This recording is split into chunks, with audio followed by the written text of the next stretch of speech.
Hello, everyone, and welcome back to The Other Castle. The Other Castle. I'm Andrea. And my name is Tom. Tom, what are we doing here today? So here on The Other Castle, we break down the plot, lore, and more of video games.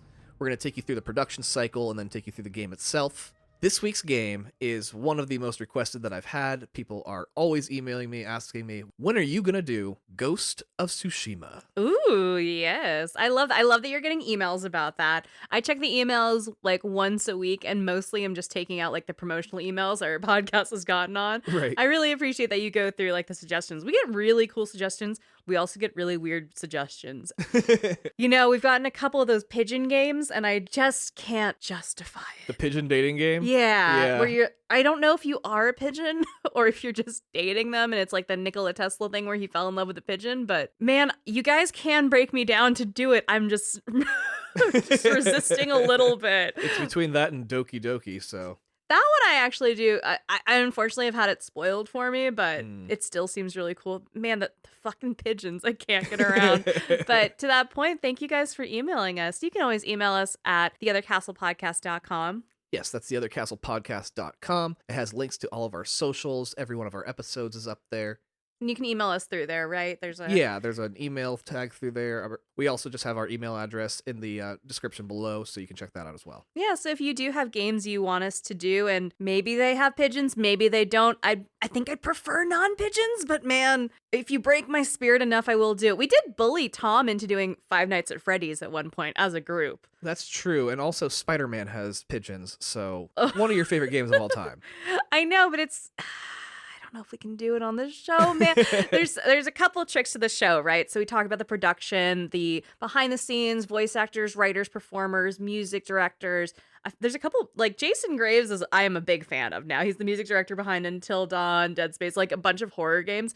Huge fan. Why am I a fan of someone who does music for video games now? That's what the show has done to me, but we get into the nitty gritty of how these games come together, and then we do this audiobook version of the game. So if you're like me and the dexterity of doing some games scares you, or you just don't have time to do a 60-hour campaign, we'll tell you what happens, and you can feel that with us. And man, please don't make me do that for the fucking pigeon game. But anyway, that's what we're doing on this show. And again, if you want to hear more of our back catalog too of other games we've done, they are all available on our website for now. For now, yes, we are going to be archiving some of our older episodes from season 1 and 2.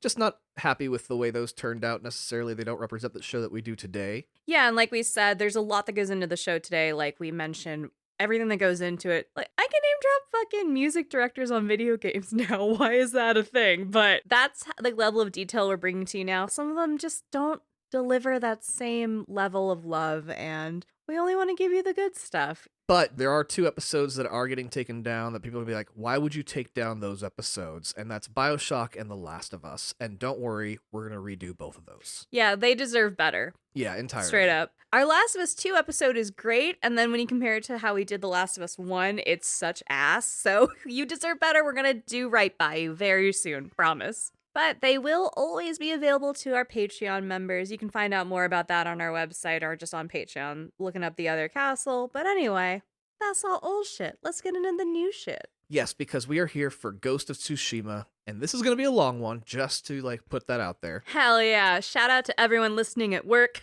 We will help you get through this shift. Yes, definitely. So, Ghost of Tsushima is a PlayStation console exclusive game from Sony-owned Sucker Punch Studios. I haven't heard of Sucker Punch, have I? You've probably heard of their biggest hits being Sly Cooper and Infamous. Oh, okay. I haven't played those, but that's why it sounds familiar. Got it. And those were both led by this game's director, Nate Fox. I love that name. Nate Fox is a power name. Yeah, one of the things that I love about Nate Fox is that he is officially the second creator I've heard refer to video games being more like a Broadway show than any other medium. You love anything Broadway related. You are such a musical dude. I do, and it's just wild that now there are 2 people that I've heard say almost the same thing, but he goes into a little bit more detail. He says, if you want to get into video game making, get into theater. He's just a big theater kid. He is. What he says, it'll teach you everything you need to know about storytelling and structure, and most importantly in this day and age of mocap, performance. Oh, okay. Yeah, that makes a lot of sense, especially when you're directing or carving story for the very intimate performance that, stage or video games would provide for the audience. Entirely. But also in theater, there's always chaos behind the curtain. I love that. And once that curtain rises, the public can see you, and you better be ready. Right.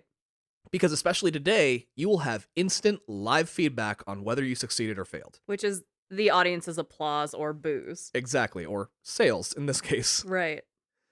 Acquired by Sony in 2011, Sucker Punch is another one of those studios like Naughty Dog, Supermassive, Insomniac, London Studio, where they make games that are not only bangers, but they also show off the PlayStation's many capabilities. PlayStation is so fucking good at creating content that's immersive, engaging, and also is straight up, not to sound like an asshole, but just a marketing tool. You know, Until Dawn, and when you say Until Dawn, people have this image of the don't move control from the haptics in the PlayStation 4 controller, and it's so fucking brilliant to be like, that's how delicate this shit is. That's how immersive this is. You're in the video game. Yeah, it just seems like their whole marketing strategy is to make system sellers. Yeah. And then from there, they're like, oh, this is everything the PlayStation has to offer. I wonder what other developers did with this. Hell yeah. It's genius and it's working straight up. We have 3 PlayStations in this house. Yeah, I mean, Microsoft acquires a lot of companies too. You don't see them doing like these tech demo games that are also huge, other than outside of Halo. Yeah, you know, when we went to E3 one year, they were doing the Microsoft Kinect. Is that what it was called? The camera? Yeah, the camera. But they weren't doing it in an immersive story way. They were just saying, here's your body on the TV, wave your arm and it waves. And PlayStation was over there like, okay, bet. We're going to show off the Move controller and not just do, hey, you wave it and it's the paintbrush. We're going to do it in like it's a fucking wand or something and it's a magic wand and all these things. It just takes that storytelling with mechanics to another level that I don't see other people do. Very true. Other than Nintendo. I would say Nintendo's the other closest to what Sony does. Nintendo can do no wrong. They're Right. just a powerhouse and never going to shit talk them except for saying, you need to have Outlast delisted from the store. It is not an appropriate Nintendo game. And it's not even to really shit talk Xbox. It just kind of shows why they're kind of losing this console race. And again, straight up to be an asshole, it's a marketing tool that works really well that Microsoft just doesn't have their arms around the same way Sony does. Anyway, I apologize for my marketing tangent. Well, Sucker Punch Studios is located in the Pacific Northwest of the United States in Bellevue, Washington, making Ghost of Tsushima, a Japanese samurai game made by balding white men in their 40s. Oh no. And I think there's some military bases up there too, and like very American. Yeah, but don't let that deter you, because Nate Fox has gone on to compare Ghost of Tsushima to old spaghetti westerns. Oh, I love that. And a spaghetti western is when Italians would make westerns about the American Wild West. And some of the best westerns of all time, hotels notwithstanding, are spaghetti westerns, such as The Good, the Bad, and the Ugly. That's at least a name you've all heard. Nate has lovingly referred to Ghost of Tsushima as a hamburger samurai story to make his comparison. A hamburger samurai. I'm losing it and I'm fully invested. Yeah, but like the team at Sucker Punch really did the research. I watched an interview with Nate Fox for a Japanese TV show, so it was made for a Japanese audience, and they sat him with an actual samurai historian. Oh shit. This historian was fucking giddy with how accurate this game turned out. Oh, that's beautiful. There was one part where they were scrolling through just the armor sets, and he would stop and go, oh my god, that's so-and-so's armor from the 12th century. Like, oh shit. they were taking real inspiration from real armor and putting it into the game. That's beautiful. It was like a museum came to life as a video game. What's happening? It was like listening to a Marvel fan calling out Easter eggs to the comics, you know? But not insufferable. Right. Yeah, respect and accuracy was at the forefront of the team at Sucker Punch's goals, and they nailed it as well as it could possibly be nailed. Now, Tsushima itself is an island that is part of Japan. A real island. It's a real place. It sits between the South Korean peninsula and mainland Japan. And they chose Tsushima for a few reasons. In the 13th century, Genghis Khan's empire was expanding rapidly, and the island of Tsushima was the location of a significant loss for Japan on that front. Oh, goodness.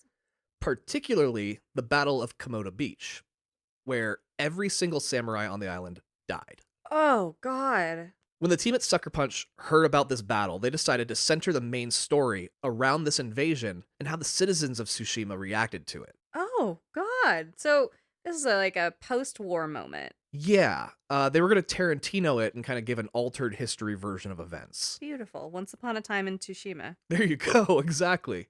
Tsushima was also chosen as it is a part of Japan unfamiliar with the rest of the world. It's about 85% uninhabitable mountains and forests. So very jungle. Yeah, it's very lush, green, beautiful location. However, Nate Fox has said this is not a stone for stone recreation of Tsushima. The island's silhouette is still the exact same, but they wanted to be able to fill the world out with people and environments. So they made changes that would allow Tsushima to represent everything Japan has to offer. Oh, that's interesting. So instead of just mostly forests, they can create communities and different groups of people on that island. Very interesting. Yeah, and they have murky swamps to snow-capped mountains, which may sound familiar to another open-world Western-inspired game we've covered. And when designing Tsushima, they went full Disney animation studio and flew the artists to both Tsushima and mainland Japan so they can get first-hand references for the assets they were creating. I know Blizzard does that for Overwatch, and I know Rockstar does that for a lot of other things. I think that just creates so much more authenticity because it's not just looking at pictures, it's that community vibe that you get from people and the way people interact with each other, that socio-economic world of this setting that really brings things to life. Like Grand Theft Auto 5, you and I lived in LA for years. I know where everything is because I have the muscle memory of oh, if I go towards the water, that's west, and that's how I can get to this location without having to look at my HUD, you know? Yeah, if you have a sense of the real place already, it does make it a little bit easier. Totally. They also wanted to make this game as an ode to legendary Japanese film director Akira Kurosawa. He made classics such as Seven Samurai, Yojimbo, and Throne of Blood. Throne of Blood is so fucking metal. What Right. did you just say to me? That's a very metal title. I mean, That's so remember, a cool. lot of these get translated, so that just might be the translated version of it. Still cool as fuck. I mean, in all fairness, there is a version of Jersey Shore that's called Macaroni Rascals. So I guess some things get lost in translation. But I would hope so. damn, Throne of Blood. I've only seen Seven Samurai, but holy shit, you guys, if you haven't seen it, you have to. As of this recording, most of his movies are available on HBO Max. Oh, that's great. He's known for really long takes and sweeping vistas and wide shots of incredible action and stunt choreography. And many of the characters in the game are taken from the archetypes you can find in Kurosawa's work. This also led to Sucker Punch adding some really cool features to the game. For example, it's playable in English or Japanese, Oh, I love that. and you can have subtitles for both as well. There's even a mode called Kurosawa mode, where they speak Japanese with English subtitles, and the whole game is black and white with film grain added. That's fucking sick. Ironically, the game being made fully in English, upon the initial release, the Japanese dub suffered the fate that usually plague English dubs: lip sync issues. Oh no. I mean, that makes sense, but oh man. Well, they've gone and they've corrected those by now. Good. For the performances, they did a lot of mocap, but more like Cyberpunk and less like Red Dead. What's that? What does that difference mean? They just did reference mocap more than anything, so like walking, running, that kind of stuff. Oh, versus actually going in and doing every single scene beat for beat. So you're getting that library of assets rather than the live assets. Right, except for like big emotional scenes. They did do full acting for those. Okay, so we're getting it for those huge cutscenes, but mostly for in-game world, it's the same kind of sets for running and dodging and fighting and things like that. Yeah. They also made sure they always had historians and experts on set. It proved helpful, for example, when doing something as simple as using a bow and arrow. There's an archery expert in the game, and the actor playing him went to use his bow, and the expert stopped him. He was shooting the way Robin Hood would shoot. Take aim, draw back the string, and fire. But a samurai wouldn't shoot that way. Samurai used longbows. Robin Hood used short bows. A longbow requires an entirely different method for pulling back the string, as they are much stronger than short bows. I don't know anything about archery. So you hold the longbow almost over your head, and your bow arm is fully extended, and your string arm is cocked, without ever like having to pull on anything yet. From there, you actually just lower your straightened bow arm, and you keep your string arm cocked, and this naturally pulls the string back due to force, instead of due to the strength of the archer. Interesting. Yeah, it's very work smarter, not harder. They're like, we actually have a better method of doing this. It's much more energy efficient. Another thing they learned is that something modern audiences have always found silly is actually very much grounded in samurai culture. You remember The Last Jedi? Yeah, totally. There's that fight with the Red Guards. One of the critiques is that they're all waiting their turn to fight in that scene. And it's not just The Last Jedi that does that. You've seen it in millions of times in movies and TV shows. I only bring up Last Jedi because Jedi culture has always been inspired by the samurai. Really? Yeah. Again, if you watch a movie like Seven Samurai, you're going to see a lot of comparisons to Star Wars, especially in the Jedi. In feudal Japan, that was simply how you fought. Really? So just kind of that first wave, give it a beat, and then approach in? Well, samurai have a strict code of conduct, and they do not think it's fair to fight more people than someone can handle. So, like, 2 people tops. Huh. And it was not uncommon for groups of samurai to lose to 1 or 2 better fighters as a result. Wow. Because they're being polite? Basically, yeah, they were just showing decorum and politeness. This is why every samurai on Tsushima died on Komoda Beach. Oh, God. The Mongol army didn't wait their turn. They're being rude. For the lead protagonist, they went with an actor named Daisuke Tsuji. He was born in Kuwait, then moved to Los Angeles, where he became a legitimate, trained and authorized clown. Oh, I was hoping you'd say samurai, but nope. He toured with Cirque du Soleil for several years. Oh, like a cool clown, not like a birthday clown. Yeah, he was a clown performer for Cirque du Soleil. Your ass said clown. I'm thinking bozo and shit, like red nose, big fucking shoes, and like a flower that squirts water. Cirque du Soleil is a very different kind of clown, if you even want to call it clownery. I know, it's not Barnum and Bailey. It's acrobatics more than anything. Yeah, he's a fucking, he can bend himself in half and shit. That's not clownery. Well, he's done some camera acting as well, his largest role being that of the Crown Prince in Man of the High Castle for Amazon Prime. As the lead character in this game, I think he does an exceptional job. My one nitpick being that he is almost too disciplined of a character, and that the performance is pretty monotone. Okay, so he's very focused. He's like, I'm going to deliver this as a very even performance. Yeah, like when he's being funny, his inflection is the same as when he's upset, which is the same as when he's bored, which is the same as when he's happy, which is the same as when he's sad. You know, it's all kind of the same. He gives very dry. But I say all this, and I know that doesn't sound like very positive, but it's still a really great performance. Because that middle ground that he found is really useful, especially when he breaks it. Because he breaks it a few times, and that makes it a little bit more impactful. It pays off better. Yeah.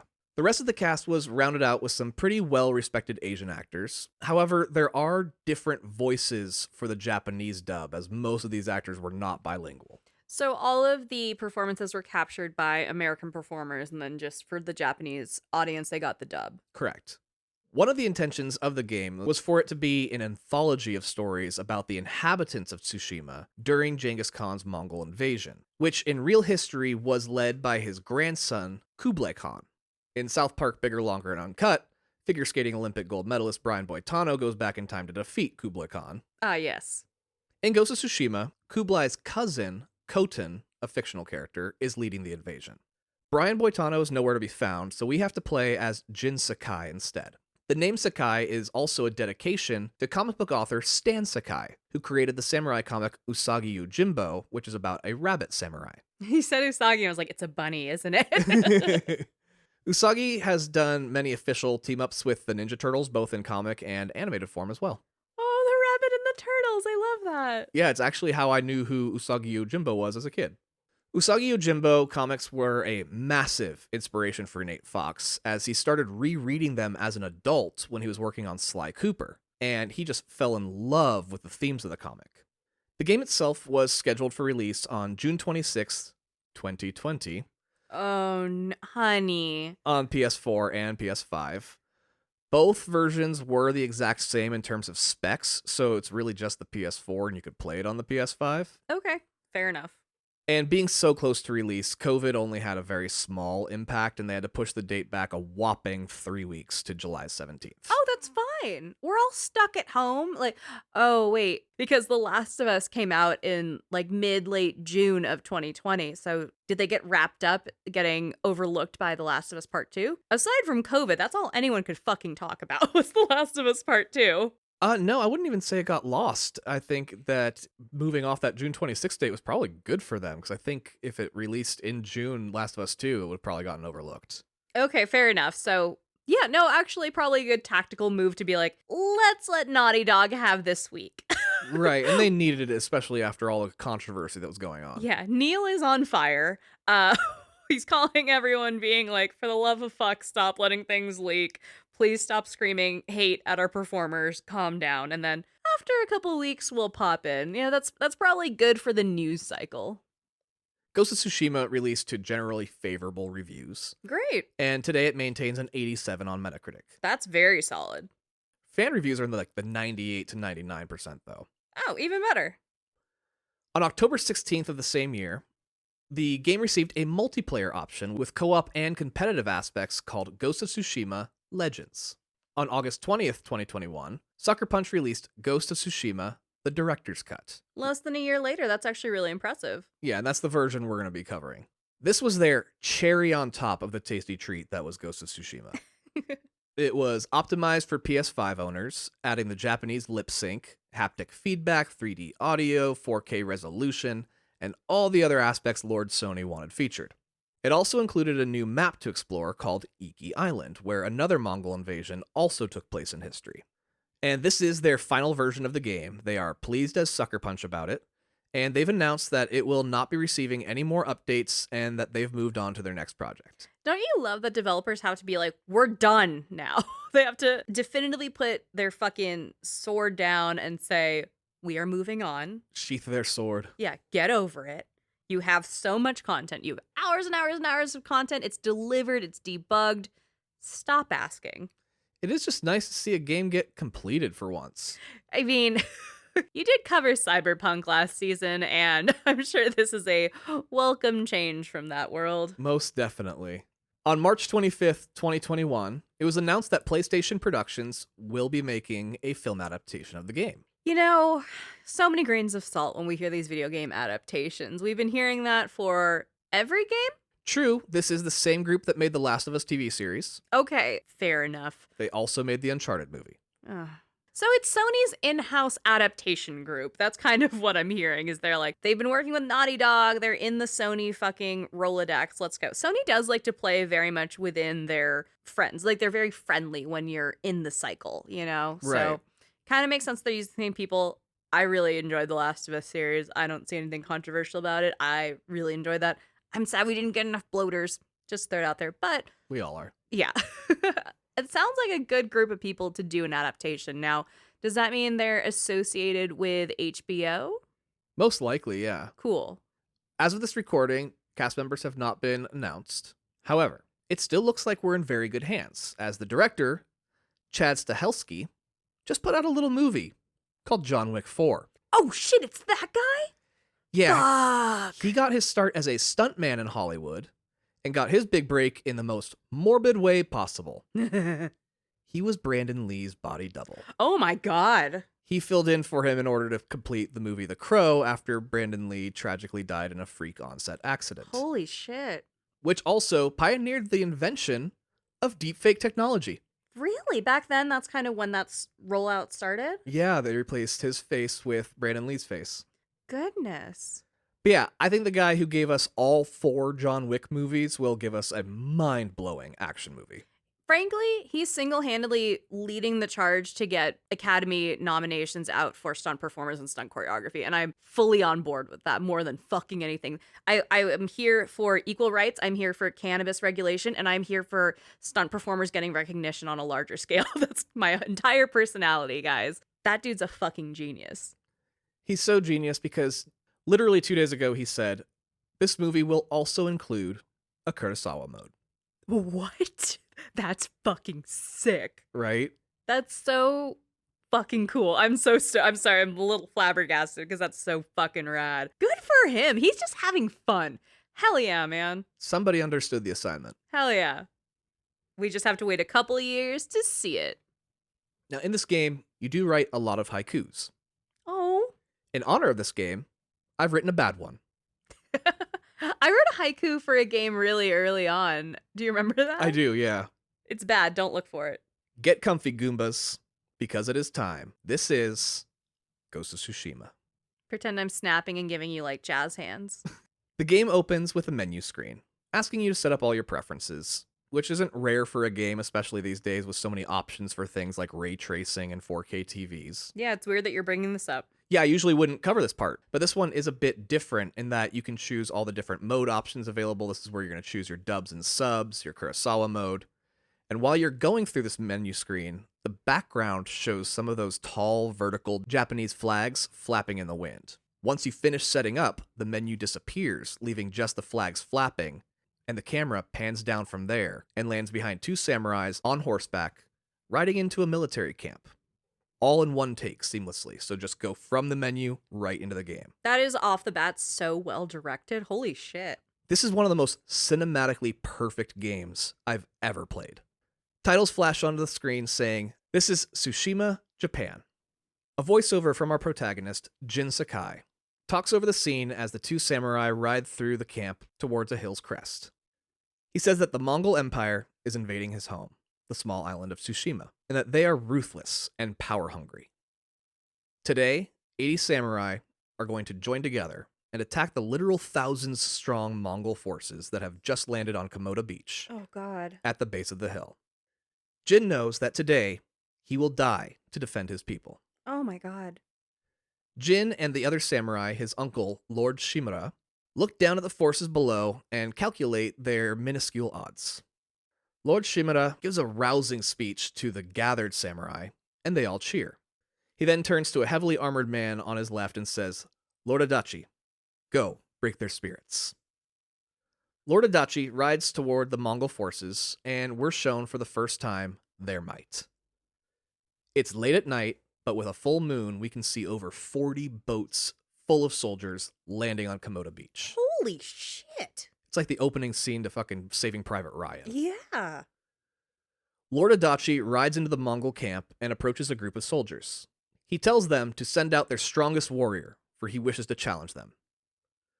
A grunt comes from the crowd, and soldiers step aside as a gigantic beast of a man walks forward confidently, carrying a large wine chalice.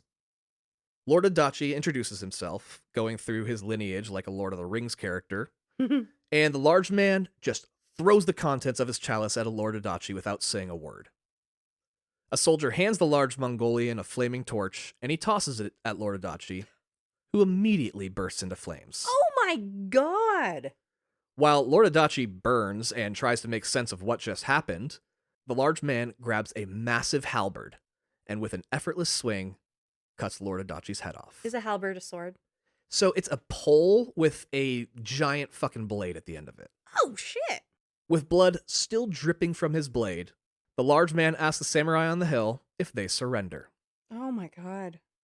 Lord Shimura loses his fucking mind and in a rage yells, "Charge." And the surrounding samurai unleash fire from above as they launch flaming arrows down on the Mongols below. Fire with fire, baby. And the samurai on horseback all charge down the hill. The camera settles itself behind Jin, and again, seamlessly, we're now in the middle of the action, riding our horse into this hopeless battle. Beautiful.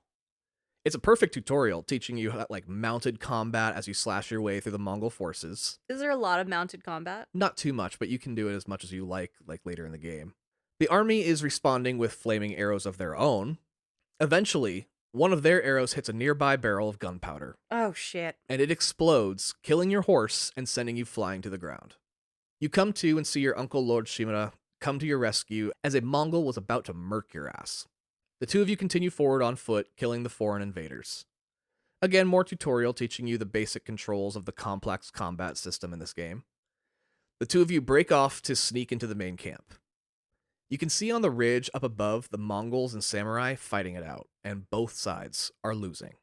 The entire area is one big fire on top of it all. You finally see the giant man, who is also the leader of the Mongol forces, not far ahead. The two of you charge, but more flaming arrows land at your feet, causing another explosion, sending you flying.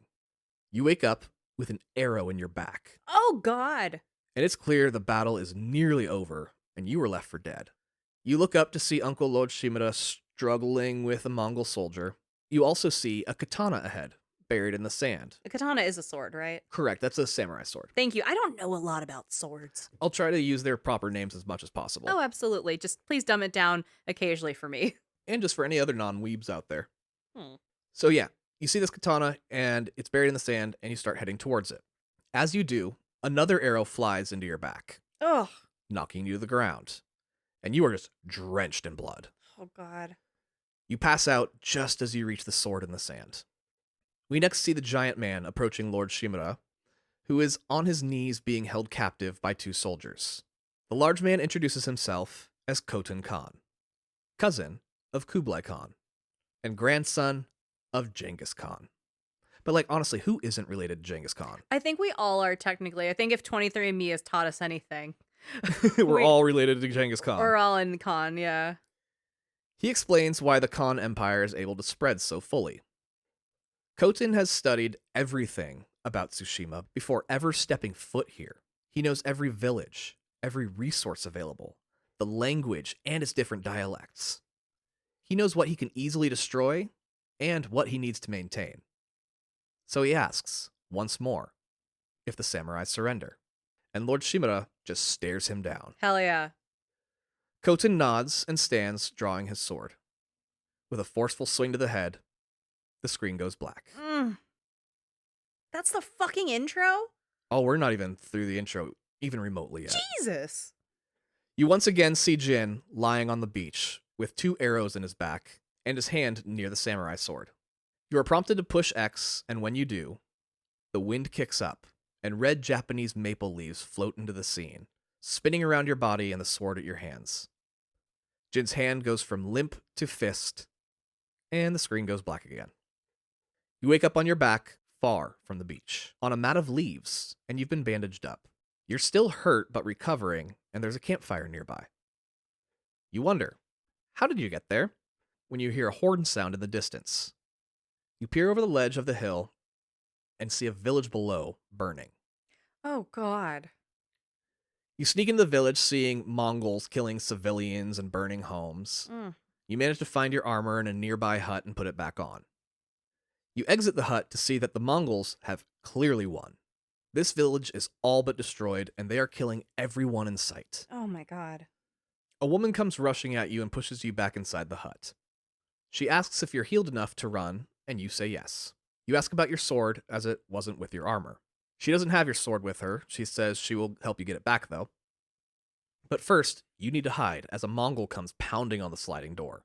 And these are like old-ass Japanese sliding doors with the bamboo and paper. The woman drops to her knees, sobbing like a helpless child. The soldier grabs her and demands all of her rice. She points to a corner and says to take whatever he needs. He throws her to the ground, where she crumples over, sobbing. While he digs through her supplies, she sneaks up behind him and stabs him in the side of the throat. What a bad bitch! Hell yeah! And as he bleeds out, she stabs him 5 more times in the stomach for good measure. Hell yeah, she does. She's seen some horror movies. That's some, like, second wave of Scream shit where they're like, no, shoot them in the head and then keep stabbing just in case to make sure they're gone. Oh, I just saw her as like epilogue version of Sadie Adler. Hell yeah. You ask who she is, and she introduces herself as Yuna. She says if you want your sword back, you'll need to follow her. The 2 of you sneak through the town, sliding under buildings, again, more as tutorial on how to be stealthy in the game, but with good exposition while you do it. She tells you that half the island has been taken over. You ask about the Jito, Lord Shimura, and she's like, yeah, you probably don't need to worry about him anymore. And a Jito is the modern-day equivalent of a governor, and Lord Shimura is the Jito of Tsushima. Jitos are appointed by the shogun to oversee a territory, so it's a very prestigious role and the highest honor for a samurai other than shogun. Beautiful. Okay. And the title is usually passed down through your family. You explain that he is your uncle, and she goes, wait, you're Jin Sakai? And she tells you she heard your uncle is actually still alive. Oh, shit. They took him to a palace called Castle Canada, which is just Canada with a K. Oh. You tell Yuna that you need to sneak in and rescue your uncle, but she won't let you.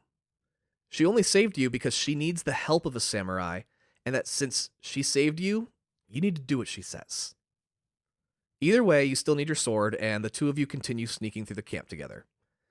And this is destroying Jin inside, because you have to just watch as these poor villagers get murdered by the Mongols and do nothing about it. You can't step in because you're, 1, still recovering from several arrows, and 2, you have to follow her. Holy shit. And you don't even have your sword yet. Yeah, so what are you going to do? Yeah, you're one unarmed person and they're an army. As you sneak around climbing rooftops, crawling under buildings, Jin deduces that Yuna's a thief, seeing as she found you alive while scavenging the battlefield. You know what? Looting is fair in war, okay? Then he puts two and two together and realizes she sold the sword, didn't she? She moves quick, at least. I mean, she is a sneaky girl. She's like, haha, I'm crying. Fuck you, I'll kill you. She's like, I didn't think you were going to need it anymore, dead boy. Dead boy. Besides, she didn't sell it. She traded it, which is totally different. Yeah, it's wartime. You know, a lot is forgivable in wartime. You know, people are just trying to get it by. Right, and she's still confident the person will give it back anyway. As a samurai, Jin lives by a strict code of ethics, and honor is at the center of those ethics. Which, like, why does every story about Asian people have to involve honor in some way? Jesus Christ, right?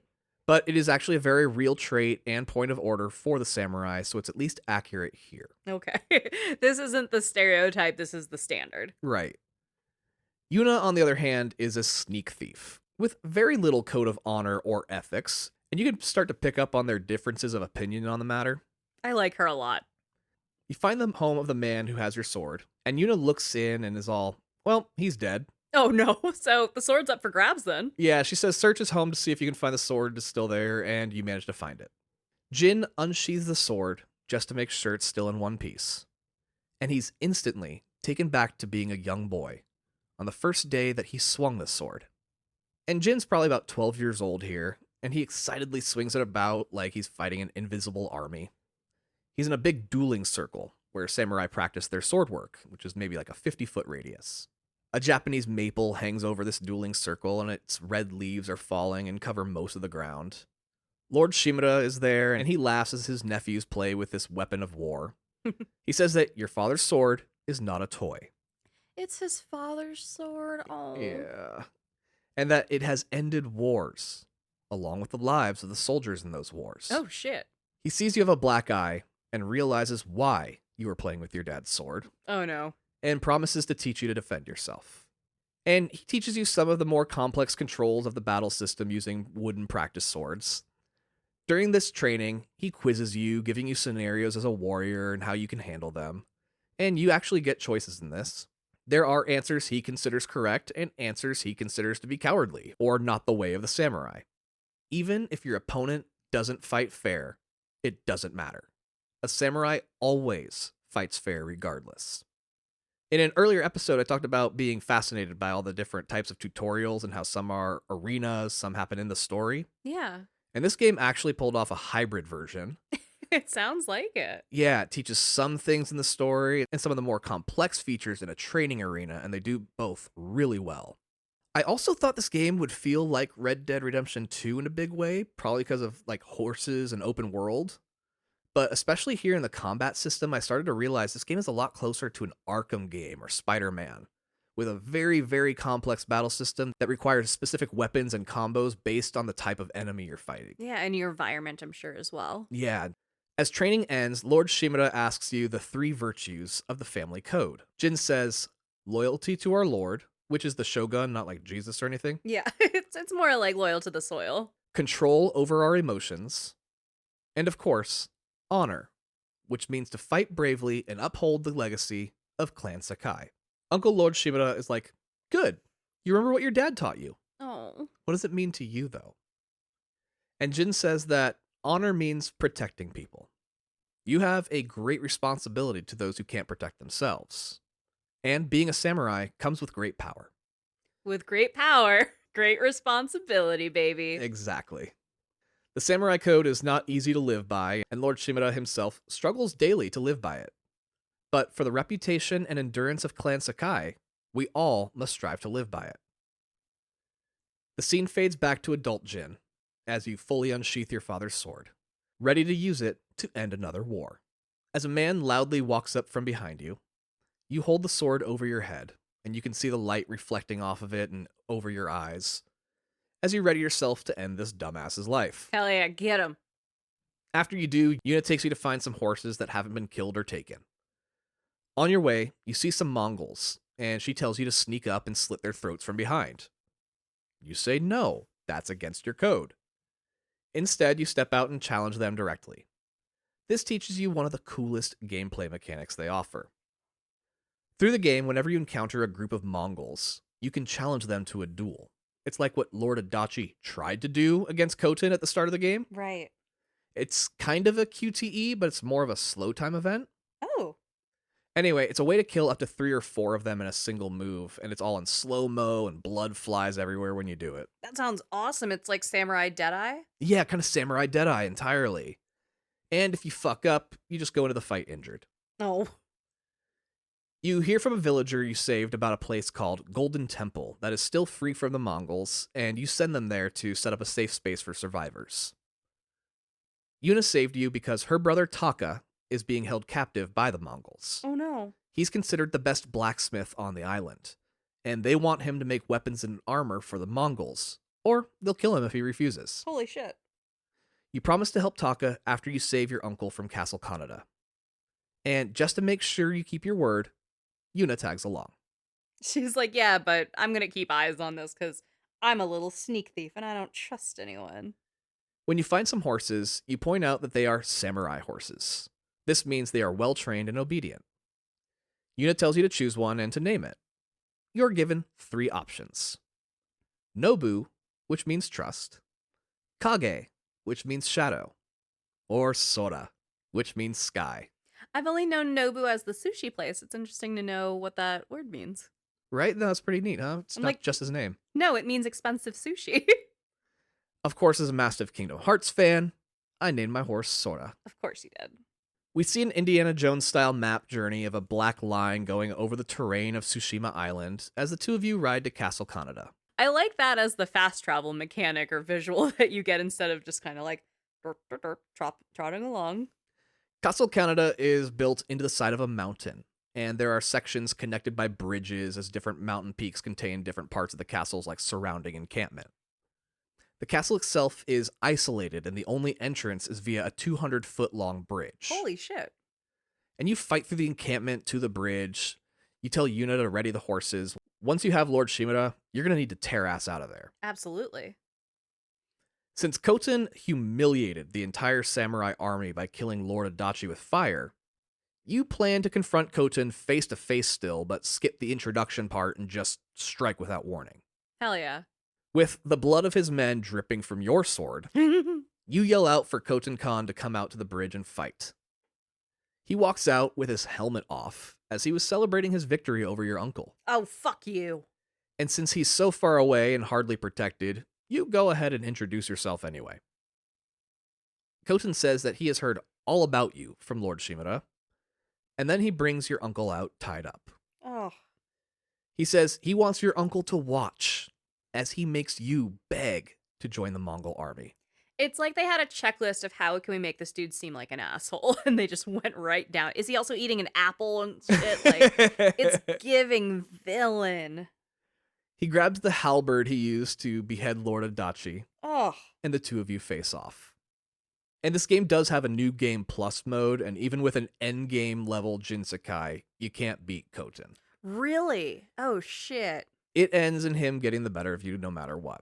How frustrating is it when you're going to a fight that the game structures that you have to lose? I know, it sucks, doesn't it? Because you're like, but wait, let me keep trying. And after a while, you're like, I think it does want me to just end this and not get through. Yeah, it goes very quickly into the next cutscene, so that way you're not thinking you lost. Oh, okay, that's good. He tells you that you can surrender and save yourself. But you slash at his face with your sword, cutting him. Hell yeah. You gave him a cool face scar? He's such a good villain right now. Oh, right?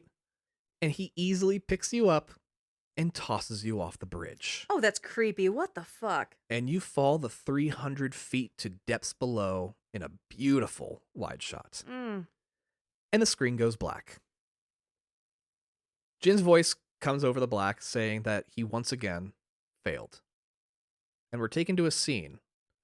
It's a flashback as we can see little Jin, and he's about the same age as the previous flashback. Around 12-ish? Yeah, right around 12-ish. It's dark, and you're on a battlefield that's covered in pink Japanese weeping cherry petals and death. Mm. A samurai in ornate armor with big deer antlers is crawling towards Jin, bleeding out, begging for help. Jin calls out to the samurai, who happened to be his father, but Jin is hiding behind some barrels, afraid of the men killing his father and his soldiers. Oh, God. One of the men sees your dad crawling away, and he walks over saying, "May your death benefit all beings," as he strikes a killing blow and your dad dies, Oh, my God. just feet away. The camera focuses on your dad's dead body, still in his armor, and the scene changes around the armor. Your dad's body is gone, and the armor is on display in a house. It's the day of your dad's funeral, and you are still little Jin, heading off to say goodbye. A woman named Yuriko escorts you to the Clan Sakai burial plot. This game really loves to highlight the respect that Japanese culture has, especially of that era, for like all living beings. Graveyards are places of extreme importance and respect. Where you are buried is as important as where you lived. Being the son of a lord, you are greeted by the other clans from all over the island.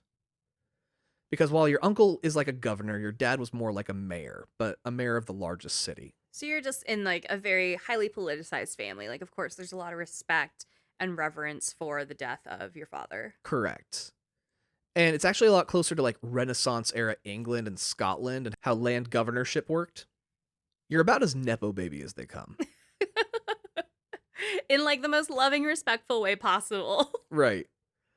All the other major clans come to pay you their respects on the day of your father's funeral. And we even get a little cameo from Lord Adachi. Yeah, I like him. Adachi's my friend's boyfriend's name too, so. First time playing through, you don't realize you're also meeting a shit gang of people you're going to meet later throughout the game. The woman who came and got you, Yuriko, is the family's head of house. She's like the butler, but with a lot of respect and prestige. Like a chief of staff of the family. Yeah, she raised you more than your parents did, as your mom has been dead for a very long time. So he's full Batman. Kind of, right? You approach your father's grave, and Uncle Lord Shimada is there. You cried at him, saying you should have saved your dad, but you froze up. Lord Shimada says that your dad died a warrior's death, defending his only son. There is no more honorable death than that. Yeah, it's Valhalla, right? And he decides then and there to take you and raise you as a son, and invites you to come live with him, where you will be his heir. So I'm assuming he doesn't have any other children aside from his nephew now? Yeah, it's bachelor Uncle Lord Shimada. Cool. It's weird to think of him as a bachelor, but sorry, reality TV has ruined that term, but yeah, go on.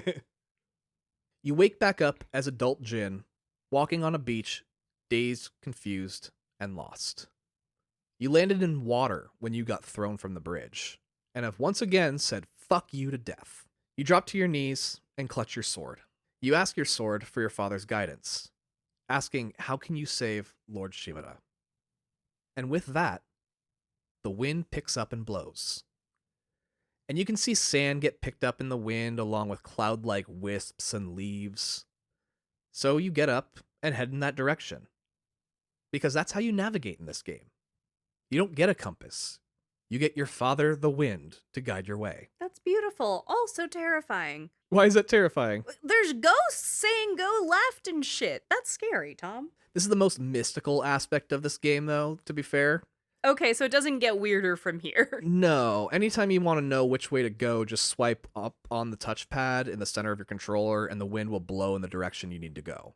I guess that's beautiful and very artistic, but in real life, that would be terrifying. I mean, my sister thinks that hummingbirds are fucking my dad, so, you know. He does not mean the hummingbirds are fucking his father. That means that the spirit of his father lives in hummingbirds, just to clarify. That's true, yeah. Sorry, I definitely need to clarify that. Made her sound way crazier. The hummingbirds are fucking our dad. The wind guides you to Yuna, who has your horses tied up and ready like you asked. You explain what happened and the shame you feel for your failure. You find out as you ride that the general impression on the island is that all the samurai are dead. Oh. You know that not every samurai was at that battle. There are a couple around the island that you know you can recruit in order to help fight back. You see some Mongol soldiers right off to where you fell, so the two of you decide to split up in order to confuse them. Yuna keeps trying to give you reason to prioritize her brother and tells you he can craft any weapon you can imagine if you save him. When you said he was a blacksmith, I was like, oh, we'll unlock a blacksmith to upgrade weapons and shit. That's great. Yeah, and she says that he can actually make you a grappling hook you can use to scale the walls of Castle Canada so you can sneak in later. Like Batman. You agree to meet in the town where he's being held after you recruit some help. And the two of you mount your horses and ride off. You get a great sweeping shot of Jin riding Sora through the forest, and the camera swings down and rests behind Jin as he rides, and you take control. I love that. You can see a clearing, and it's an endless view of white tall grass about waist high to a human. You burst through the clearing and out into the wide open, beautiful plains. As you ride, Jin leans down and lets his fingers run through the high grass. As you touch the white long grass, words appear, and it says, Sucker Punch presents Ghost of Tsushima. Act 1, Rescue Lord Shimura. Oh, shit.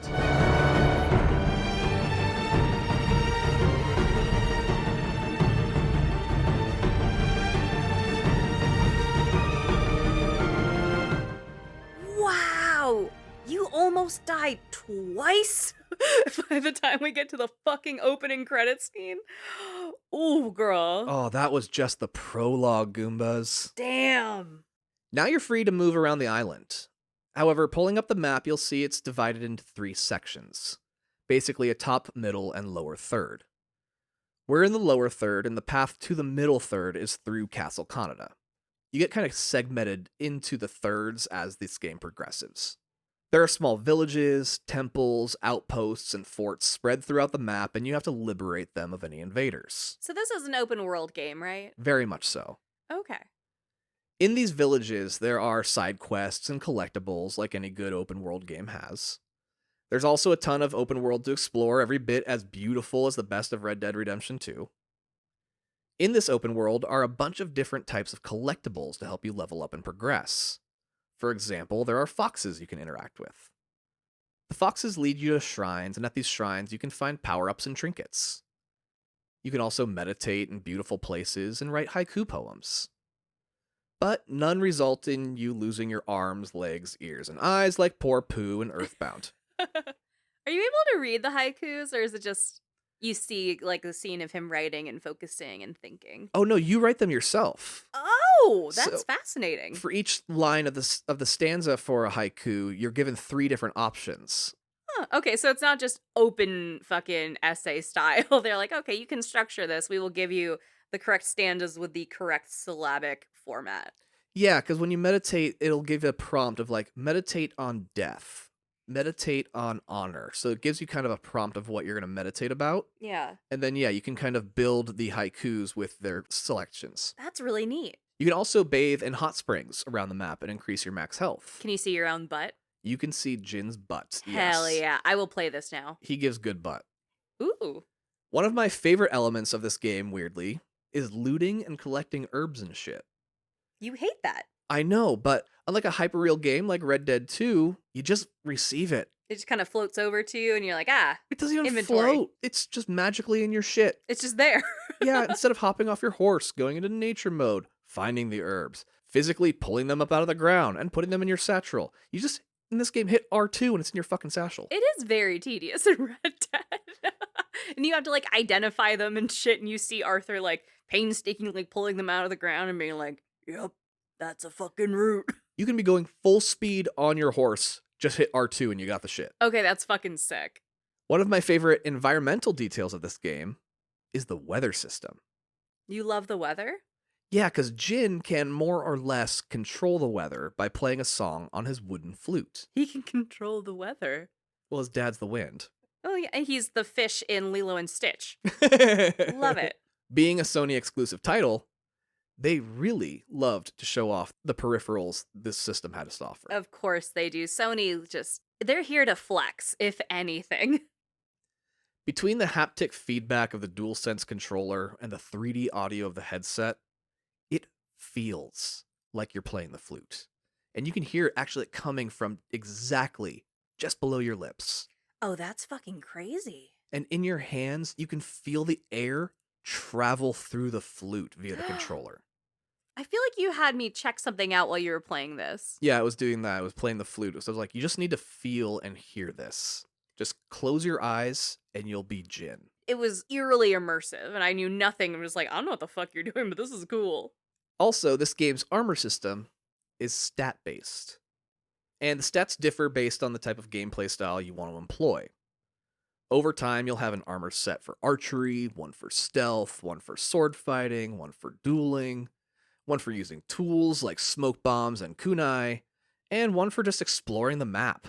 As a result, sometimes you end up with stupid looking combinations I love it. because you're trying to balance stats with cosmetics. Yeah, Your sword, though, being a family heirloom, can't technically change. totally get that. You want to be respectful of something that was handed down to you. Yeah, you can change out the handle and the sheath, but that's it. The stats don't really change. Is it a nice, like, Master Sword moment? Is it OP as fuck? It feels like it should be OP as fuck.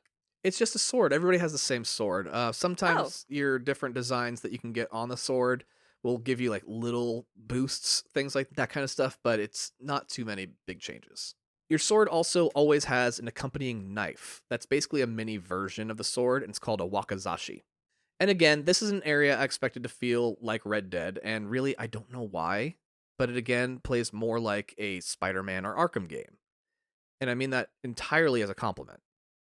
I was just surprised it lent itself in that direction more. But then again, Spider-Man and Ghost are both Sony exclusives, so maybe there are some like mandates we don't know about. There's something there. Anyway, we have a few prompts, and you can do this in most any order you want. Each character that has story elements has chapters for their own, and it actually tells you how many chapters that character will have in the game. You need to complete those chapters sequentially, and some you can't complete in the lower third. You have to wait until you progress to the next 2/3 later in the game. So some of these arcs will take the course of the entire game, and being an homage to Seven Samurai, there are a lot of arcs to keep track of. And we're simply not going to be able to cover all of them. I'm very sorry. It can be messy when you don't have the visual representation, too, I'm sure. Yeah, plus most of the stories are not relevant to the overall plot, and you don't actually need to complete them in order to complete the game. However, beginning their stories is necessary to the plot.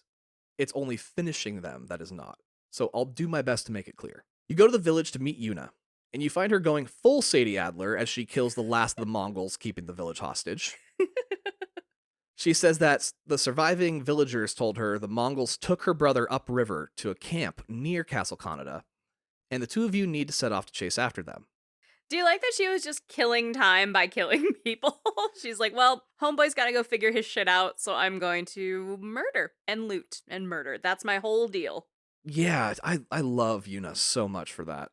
Like I said, each character has chapters of their own, and each mission begins with a full chapter title card. Because in reality, every game has this, we just don't always know what the titles are. Yeah. Because missions are written as mini-stories in games, and those mini-stories all have titles. And sometimes those titles make it into the game, and sometimes they don't. In this game, they all get a beautiful establishing shot of the area, with a title in both Japanese and English taking up the center of the screen. You ride through the map on the way to the camp, and get to know Yuna. It's just she and her brother Taka now. The rest of her family is all dead. You say that Lord Shimura is the only blood you have left alive as well. Lord Shimura taught you to stay reserved and to not share too much, as a samurai has control of their emotions. Yuna thinks that's stupid. You arrive at the camp, and Yuna makes a plan to sneak in and kill a bunch of people quietly so as not to raise a scene that could get her brother killed. You say that before the Sakai clan arrived on Tsushima, it was a lawless land of thieves and criminals. The samurai brought order and justice to Tsushima. You will not break the moral code of the samurai to save Yuna's brother. Again, Yuna thinks that's stupid. Yeah, she's had one objective and you're being resistant to it. I kind of get where her energy's coming from. She says, if you won't break your code, then at least bend it to save a fucking life. Yeah, she's like, well, there's honor in keeping him not dead, so what the fuck, man? Besides, you're going to need to do so in order to sneak into Castle Kaneda anyway. Get used to it. You explain that it was never your choice to become a samurai in the first place, but regardless of that fact, you still feel obligated to live by its code. As a recovering Catholic, I know exactly how he feels. Oh, God. You sneak into the camp and find a guard all alone. You know that if you confront him, he'll yell out and Taka's life will be in danger. And Yuna tells you, it's time to draw that wakizashi of yours and take the guy out quietly. And here's where I had a tiny issue playing the game. Again, I was unfairly stuck on this notion of the game being like Red Dead. And I took this whole samurai's code as being the honor system of the game. Oh. So when I played, I didn't stealth kill this guy. I fought him honorably. I just managed to kill him before he could shout out. Okay, so you got him in that slow time event moment. Yeah, I didn't even do that. No, I just kind of walked up to him and stabbed him like when I knew he could see me. Okay. You're like, well, we're gonna make eye contact, but I'm gonna kill you. Yeah. And I went for a very long time avoiding stealth kills at every turn. But I forgot one very important and obvious thing. This game is called Ghost of Tsushima. Oh, so you're supposed to be a little ghosty. You are essentially playing as the first person to take the samurai and transition it to the ninja. Oh. Oh, that's wild. Okay, so that's where we see that cultural shift. Because the ninja didn't really start to become a thing until about 50 to 75 years after the events of this. So they're kind of like, what if he was the first? That's a wonderful fucking thesis. I love that. Holy shit. So you kind of want to embrace this fact because your skill tree has a ton of great stealth options. And by the end of the game, every single slot on every part of that tree is going to be full anyway. So you might as well. Yeah, there's no honor system in the game. So go ahead and be a stealthy motherfucker. So you misunderstood. I misunderstood the assignment entirely. Yeah. And now in retrospect, you're like, oh, it's ninjas. Yeah, be a Got ninja. it. Because of this first stealth kill, you get a flashback. You're little Jin again, and you and Uncle Lord Shimura are in a forest clearing, and you're standing over a bloody stain on the ground. It's from an injured bear, and the two of you set off to track it as Lord Shimura's arrow failed to kill it. You find the bear after some searching, and it's dead. But it didn't die from the arrow. Oh. It's been gutted by a knife. Oh, shit. As you realize this, a man comes from behind Lord Shimura to stab him in the back. Lord Shimura turns in time to only get slashed in the arm. He pulls out his own sword and cuts the assassin down where he was standing. Hell yeah. Bleeding out, the man begs for his life. Little Jin pulls his sword and is like, let's fucking go. Hell yeah, little Jin. But Lord Shimura stops Jin and tells him to gain control of his emotions. If you're going to take a man's life, you don't do it out of anger or fear. You do it with courage and respect. Once you have control, then you can go ahead and kill him, while looking him in the eye. Only cowards strike from the shadows. The scene fades back to adult Jin, who has just struck from the shadows and killed a man. Oh. Yuna's like, Jin, you good? And you sneak into the camp together to save Taka. And he's kind of like, no. Having an emotional breakdown because everything I believed is wrong and I need to do the right things to survive, but also I have to honor my family. God damn it. You save a prisoner that's not Taka, but he's a member of the Straw Hat clan. And it's not at all related to One Piece. I'm sorry, everyone. Oh. The Straw Hats are identifiable by their, straw hats. They're the traditional hats that look like a drum cymbal, and they're made of straw. They're a warrior clan, but not samurais. They may be willing to help free the island, despite having zero loyalty to any kind of ruling class, because they're Japanese libertarians. Oh, I love that. He says they took Taka to an overthrown town further upriver. It's bigger and better protected than a camp, so you need a way to sneak in. Yuna says she knows someone who can help. But after you save her brother, she and Taka are getting the fuck off Tsushima, and good luck with the war after that. Oh, so you can't really use him as a blacksmith. They're gonna dip. You don't agree with that decision, but realize there's not much you can do about it. Then she's like, oh yeah, sorry you broke your whole samurai code thing for me. He's like, yeah, it's been really difficult. Yeah, with blood still on your face, you say you did what you had to. Back at Castle Kaneda, we get a scene between Khotun Khan and Lord Shimura. And it's more of the same, surrender, and this all ends. Lord Shimura questions why he hasn't been killed yet. Khotun says because Jin is still alive, and he wants Lord Shimada to see him beg to join the Mongols like he said. Oh my god. Lord Shimada is inspired by this, saying Jin won't stop until his dying breath, and neither will he. And together, they will force the Mongol horde back where it came. You set out to find a samurai archer named Sensei Ishikawa. He was not at the battle, and he's the archery instructor to most of the samurai. The people in town where he resides said they thought he went to the battle. He gathered supplies the day before it and left. You decide to go to his training dojo to see if he's there. A town person asks if it's true Sensei Ishikawa took an entire pirate ship out with a single arrow. You say it wasn't a ship, but he did kill the captain from the shore, and it caused the entire fleet to turn and leave. So kind of arguably cooler than blowing it up. Yeah. Yeah, he scared them. That's fucking sick.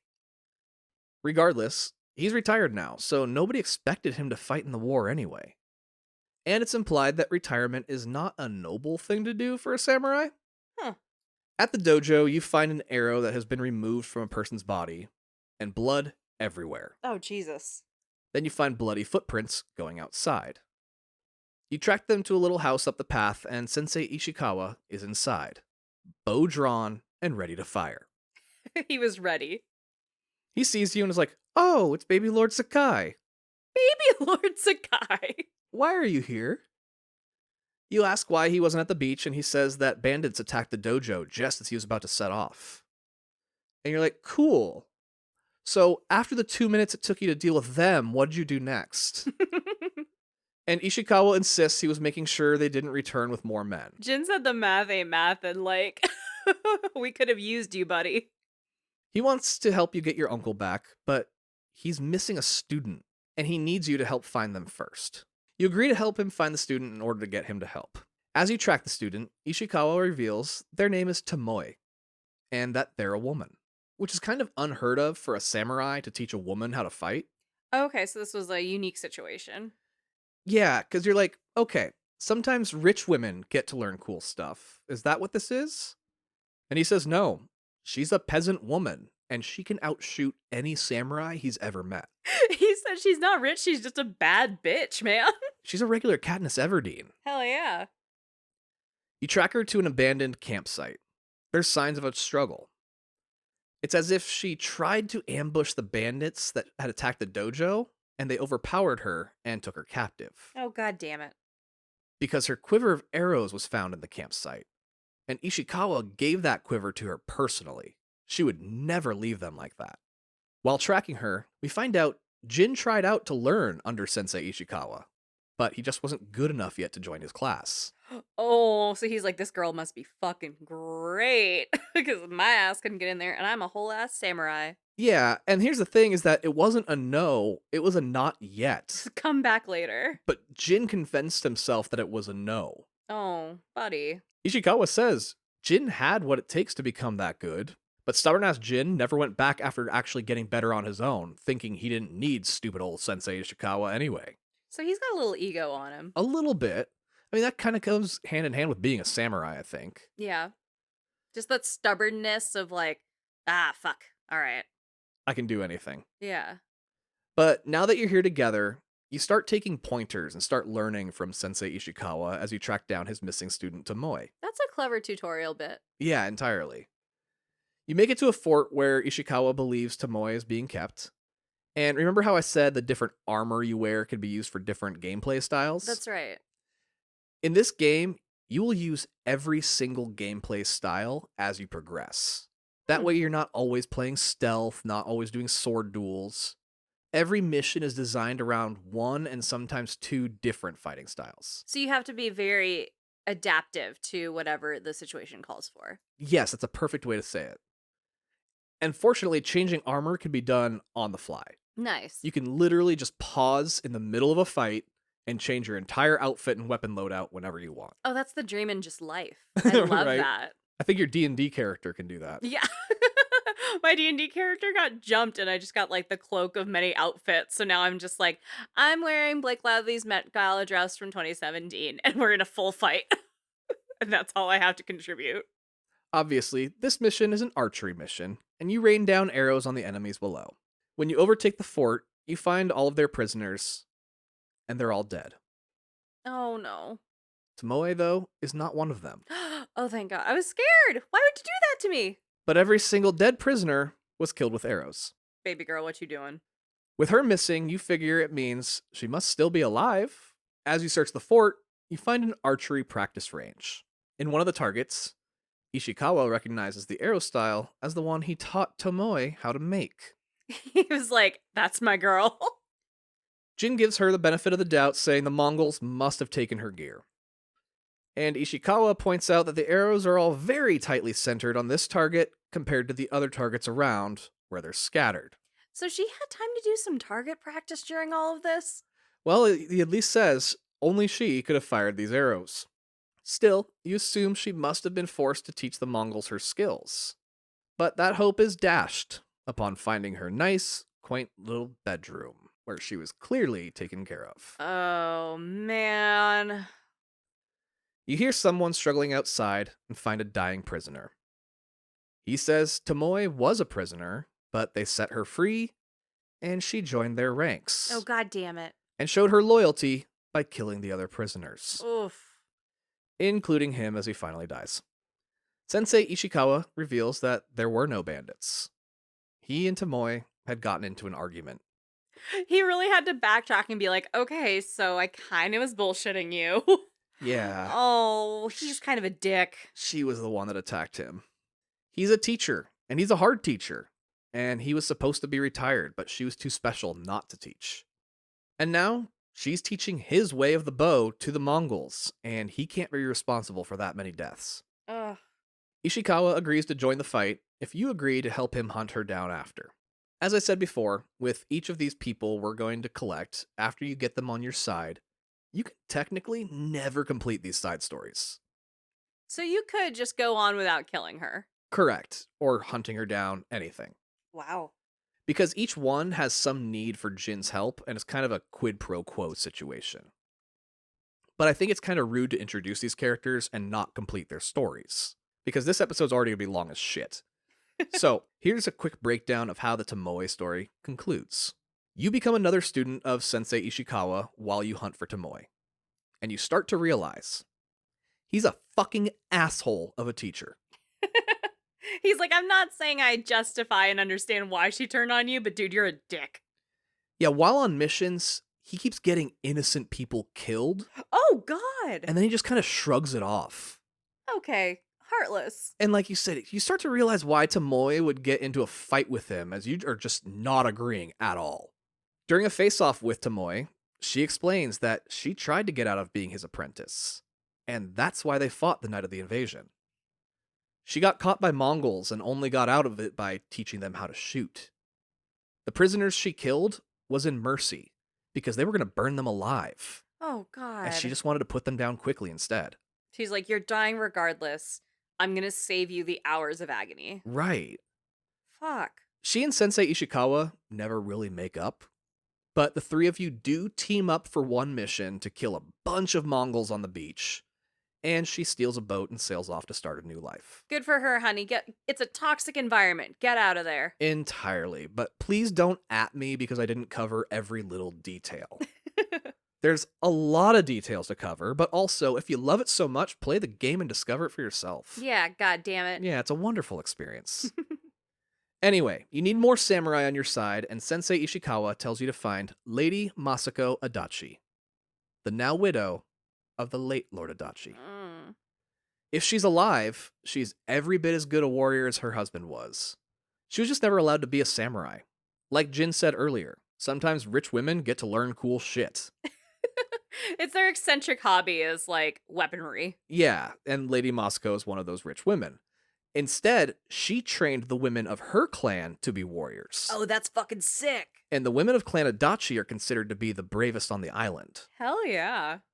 At Adachi Manor, the women have already fought off a group of invaders, and everybody's gone. You track their trail and find a dead horse, belonging to Clan Adachi. When you approach it, an arrow zips past your head, and Lady Masako stands over you with an arrow drawn. She recognizes you and wonders how you're alive. The entire island is under the impression that you and all the samurai are dead. You're the ghost.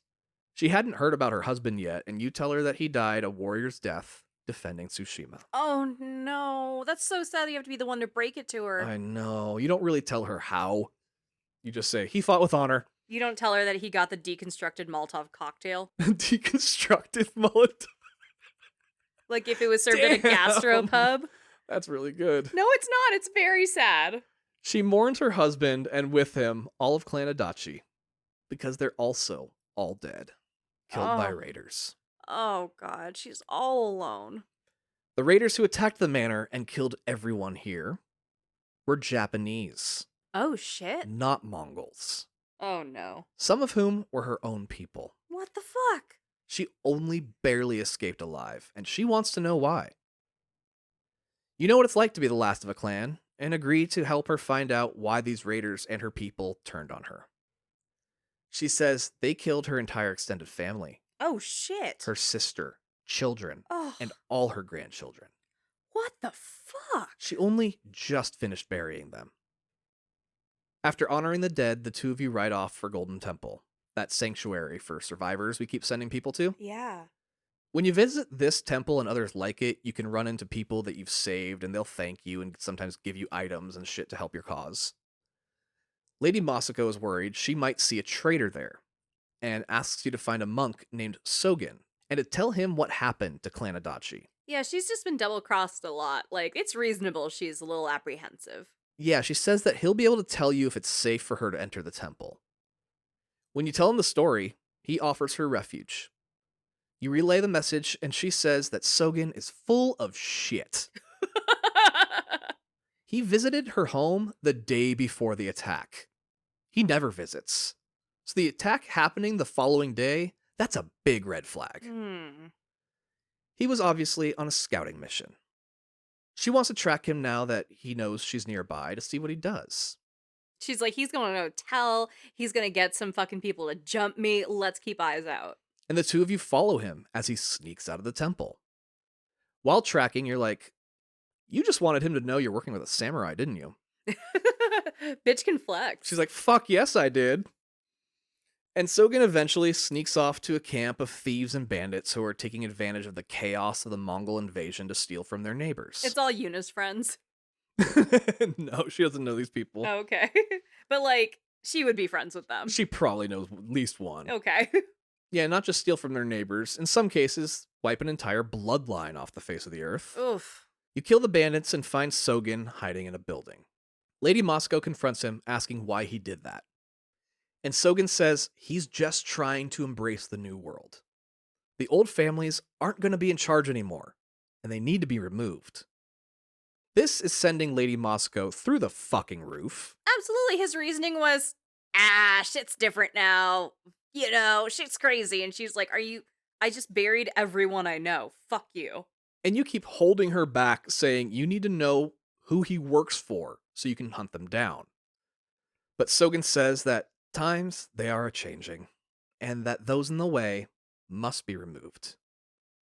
To which Lady Masako finally snaps, yelling, "They were children!" And she hacks away at Sogen with her sword until there's nothing left. Hell yeah, she does. Fuck that guy. You send the blood-soaked widow outside to calm down and search the area. You find a list of names with a symbol on it that includes Sogen, and you take it to her to see if she recognizes the others on it.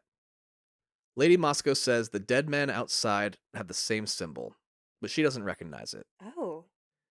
She agrees to join your cause if you agree to help her find the people who killed the entirety of Clan Adachi after. And here's a quick overview of how that all goes down throughout the game. You follow the list, killing your way through it like Kill Bill. You bury a few more family members. We find out Lady Moscow was having an affair with one of the lady servants in her home who was also on the list. Oh, shit.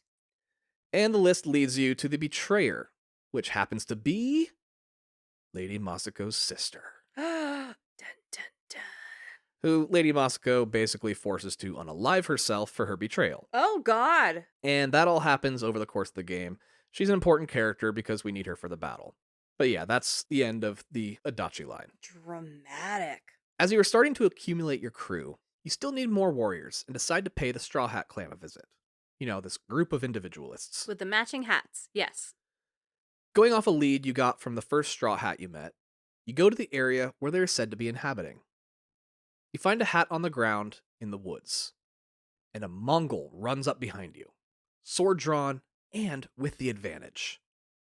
Then some dude comes out of fucking nowhere and kills the Mongol, Oh, shit. saving you. His clothes are mostly handmade, and he looks like he could easily camouflage into the surrounding forest if he wanted. Like, for his cloak, he's just got a bunch of dried leaves that make him look like a gigantic bird, basically. Oh, sneaky sneaks. And he looks at you and is like, no way. Jin Sakai? You know him too. His name is Ryuzo. You say to him, you look like a scarecrow. Jin's funny. Then the two laugh and share an embrace, as you two are clearly old friends. I love that. He's like, hey, dipshit. Thanks, by the way. You tell him you're looking for his leader, and he says that he died on the beach with the samurai. Most of the Straw Hats did. The few who remain, he is not about to ask to go for battle. The few who remain, he is not about to ask to go to battle for a politician. Oh, yeah, that tracks. For Tsushima, they'd fight, but not for one man. Yeah. For glory, not for just homeboy. Besides, they're a broken group now, and most of his men are starving. You remind him that Lord Shimura is very wealthy. If the Straw Hats help him escape, he will pay handsomely, and his men will never hunger again. A group of Mongols come looking for their dead friend, and the two of you team up and kill the invaders, paying them back for killing both of your groups on the beach. He's still not convinced. The Straw Hats have so few supplies, they're not going to survive. You ask to be taken to them, and the two of you discuss ways to solve the hunger issue in order to get them to join you. You don't really come up with one, other than attack a nearby fort that has stolen other people's rice and millet, and take it back for yourselves. You get to the Straw Hat camp, and they're like, cool, our new leader brought more people and no food. You are not being helpful, buddy. Great job, Ryuzo. You propose the raid, and they reluctantly agree. You dress up as one of them and ride on the fort. Oh, so you get your own little hat. Yeah, you get your own little hat. During the attack, we get some more relationship building, buddy-buddy dialogue between Ryuzo and Jin. Almost like a brotherly relationship. Okay, so they definitely probably grew up together. They've known each other forever, very friendly. But during this conversation, Ryuzo references a duel between the two from their past that he clearly is still bitter about. Hey, remember that duel? But he doesn't want to talk about it in the middle of a murder spree, so we'll do that later. We'll circle back to that one. After killing everyone in the fort, they find out the food was taken to some boats nearby to be shipped away to the Mongol forces on mainland Japan. You go to the harbor and sneak on the boats with the stolen food. Just as you start gathering up the food, the Mongols shoot flaming arrows onto their own ship. Just because they see you there? Just to burn the supplies you're here to take. Oh, they're sneaky. You both jump off the boat and swim back to shore. You tell Ryuzo it's not a total loss. You found a map showing the Mongol force strongholds, along with the paths they're using for supplies. Oh, shit. You're reluctant to hand it over because it's really very valuable outside of supply lines. Yeah. And Ryuzo's like, dude, I'm their leader. I need a win or I'm going to lose them. You trade it in exchange for his help in the battle to save your uncle. After securing the help of Ryuzo and the Straw Hats, you meet up with Yuna to make a plan to rescue her brother, as you still need him to make a grappling hook in order to sneak into Castle Kaneda. Earlier, she mentioned a friend that could help you get into the captured town, and she is speaking with this friend when you approach. And he's probably my favorite character in the game. Oh, fun. His name is Kenji, and he's the island's sake salesman. He's the beer rep? Yeah. He's a nervous kind of guy. He's just very mousy. But he's also crafty, as his method of staying alive is by doing his job. He just doesn't discriminate who he does business with. He's like, don't kill me. I can hook you up with 3 barrels on wholesale, okay? Yeah, if it includes the Mongols, because Mongols like to get drunk too, and they'll keep him alive if he can continue to get them all liquored up. He's a charismatic bartender. Yeah. I love it. Yuna's plan is to have Kenji make a delivery of sake to the town, and the two of you will hide in the wagon. This way, you can infiltrate the town in secret. Kenji hates the idea, and he throws up every roadblock he can think of. Well, you can't fuck with his business. Yeah, but Yuna doesn't give a shit and tells him he's doing it. Good. Yuna's bad. I love her. Well, Yuna and Kenji actually grew up together. Oh, that's her scarecrow buddy. Yeah, she was the first person to actually try a batch of his sake. Oh, he makes the sake himself, Yeah, too? he makes it himself, too. Oh, he's a brewmaster. That's fucking sick. Yeah, she said it tasted like piss, but he's gotten a little better since then. A little bit. Once inside, Kenji throws a little party around his cart, giving out free samples and being a salesman. Kind of like Arthur and Hosea serving up free shots and roads. Oh, totally. While he gets the soldiers good and drunk, you and Yuna go find her brother, the blacksmith. The moment you see him, Yuna just runs in with her knife and kills the guards before they even know she's there. She's also not about to survey and be like, okay, are there other people patrolling who has eyes? She's like, nope, straight to murder. The three of you sneak out and rejoin Kenji, just down the road a bit. Taka wants to get the fuck off Tsushima, Reasonably. but promises to make the grappling hook as repayment for saving his life. Because he really thought that was the end. Oh, okay, so he actually will follow through with this. That's good. As you rescue people throughout the game, you're also liberating towns and villages from Mongol forces. Lots of prisoners and townfolk watch you just slaughter these fully trained invaders with ease. Hell yeah. And even though you're saving everyone, the people are getting scared of you. Oh, because of the bloodlust. Everyone on Tsushima has seen some form of dispute get handled by a samurai.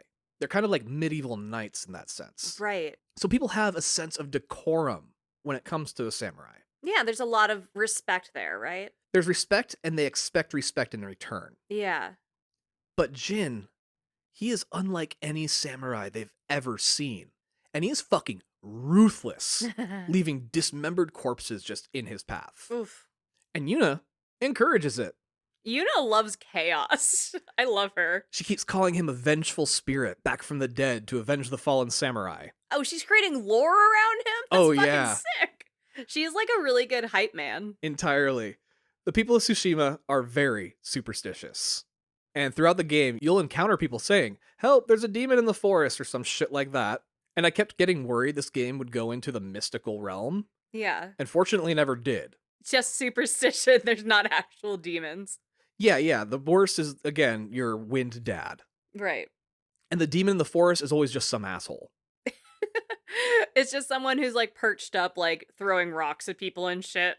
Yeah, or sometimes they're doing some actually bad shit. This game is extremely brutal. Like, you will come across just dead bodies constantly throughout the game. Just this Mongol invasion is that terrible. Oof. Anyway, Jin hates that the people are saying all this about him.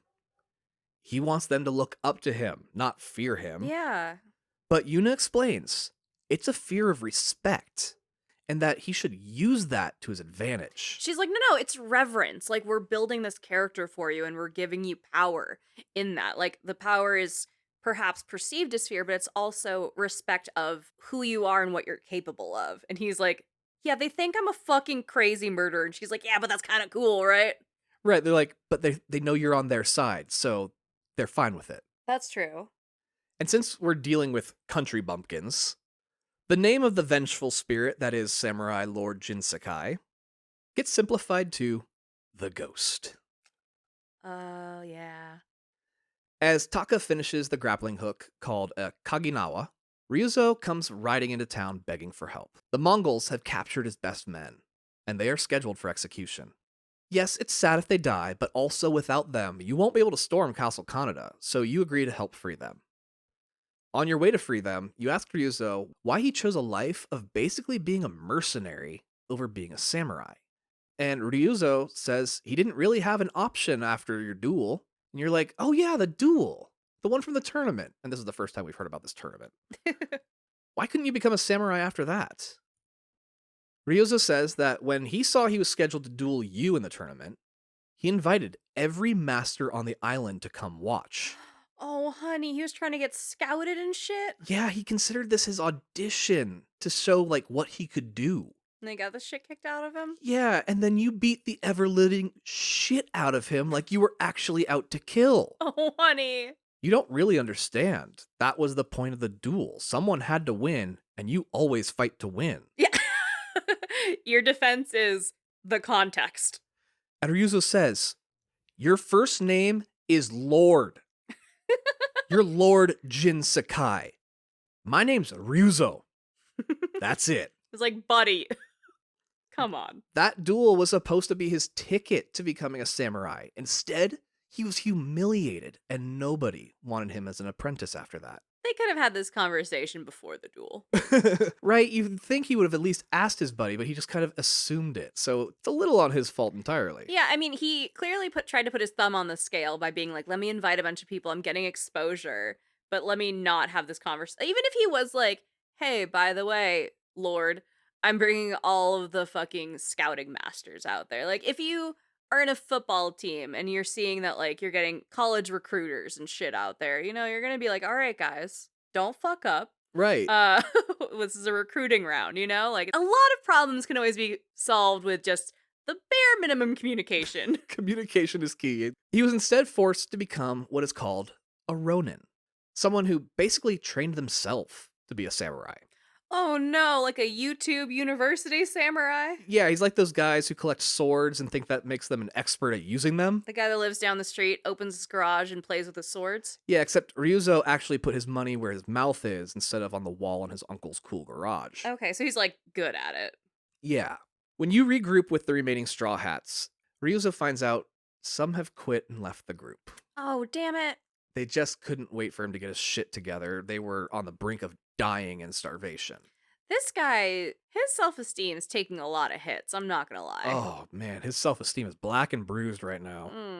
Like he was after the tournament. And the problem is, it's hard to argue their reasoning. Yeah. He's like, well, shit. But Ryuzo's doing his best to, like, hold his composure as he rallies the remains of his group to save the others. The encampment is up on a hill, and this serves as a tutorial section for your grappling hook. Oh, good. Which is a good time to kind of talk about one of the biggest recurring mechanics in the game. Climbing.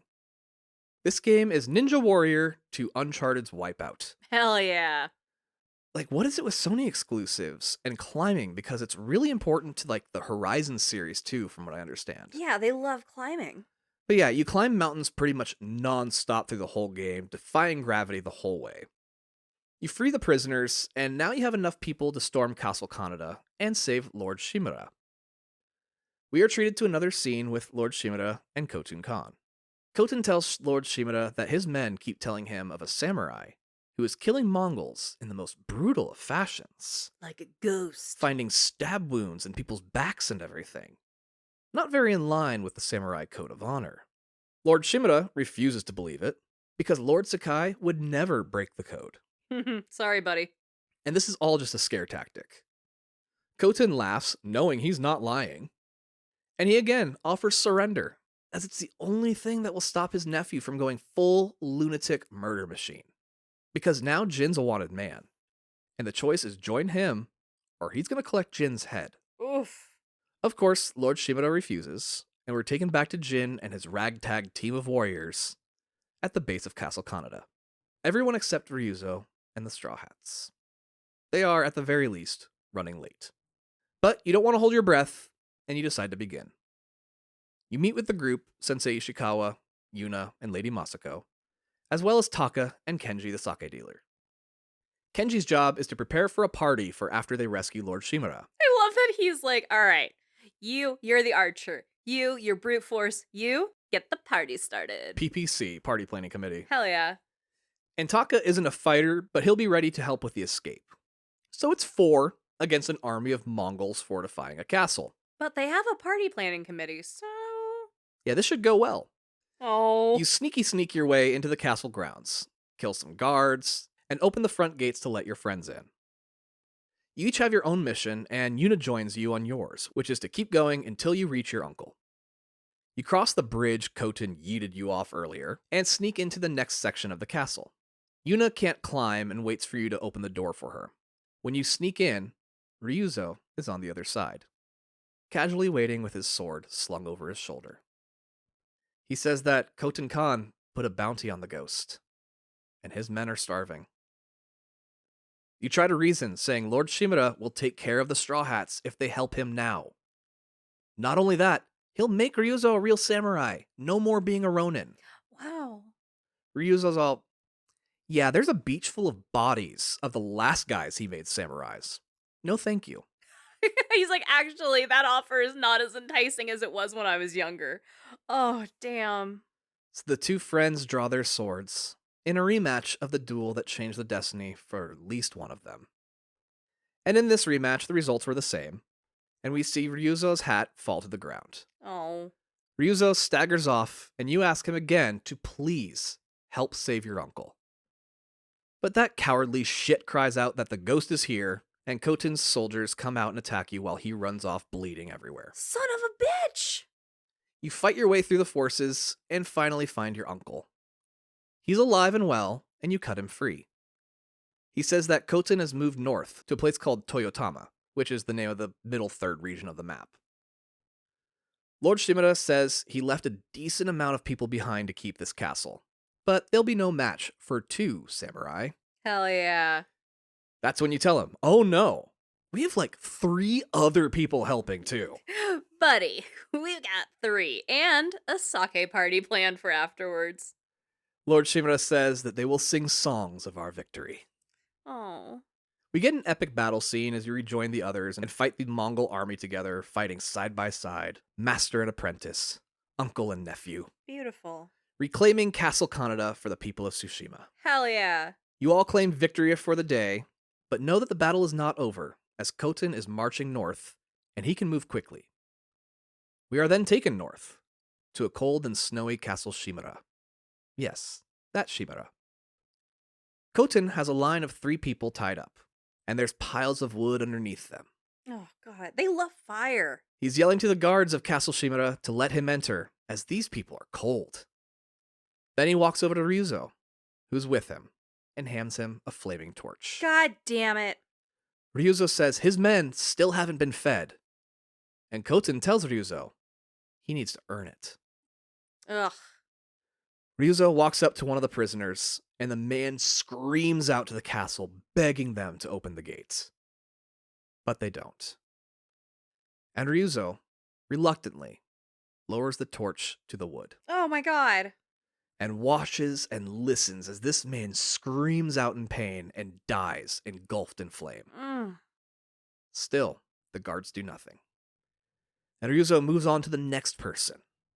This time, Ryuzo starts screaming out to the Castle Shimura to open the door, and he's yelling so insanely his voice even cracks. Oh, honey. And finally the doors open, and Ryuzo drops to his knees, sobbing, as Koten marches his army through the now open gates. We're taken back to Jin, who is meditating at a memorial shrine, honoring those who fell in the retaking of Castle Kaneda. Yuna approaches, saying Lord Shimura wants to talk to you. You ask why she hasn't left Tsushima yet, and she says your uncle still hasn't paid her. You try to convince her to stick around, as she's good in a fight, but she's like, fuck that, I'm out. Yeah, she's like, reasonably, I want to get away from this war-torn land. Yeah. You meet with your uncle, and he's all, so, we need to talk about these rumors I heard about you. Heard you've been fighting. Basically, he's grateful you saved him, but you need to knock that brutal bullshit off and fight the way he taught you. It's the only way to restore Tsushima the way it was. You kind of sidestep the situation and ask him to grant Yuna safe passage off the island. He says that if she promises to help retake Castle Shimura, he'll have control over the seas again, and then he can get her out of here.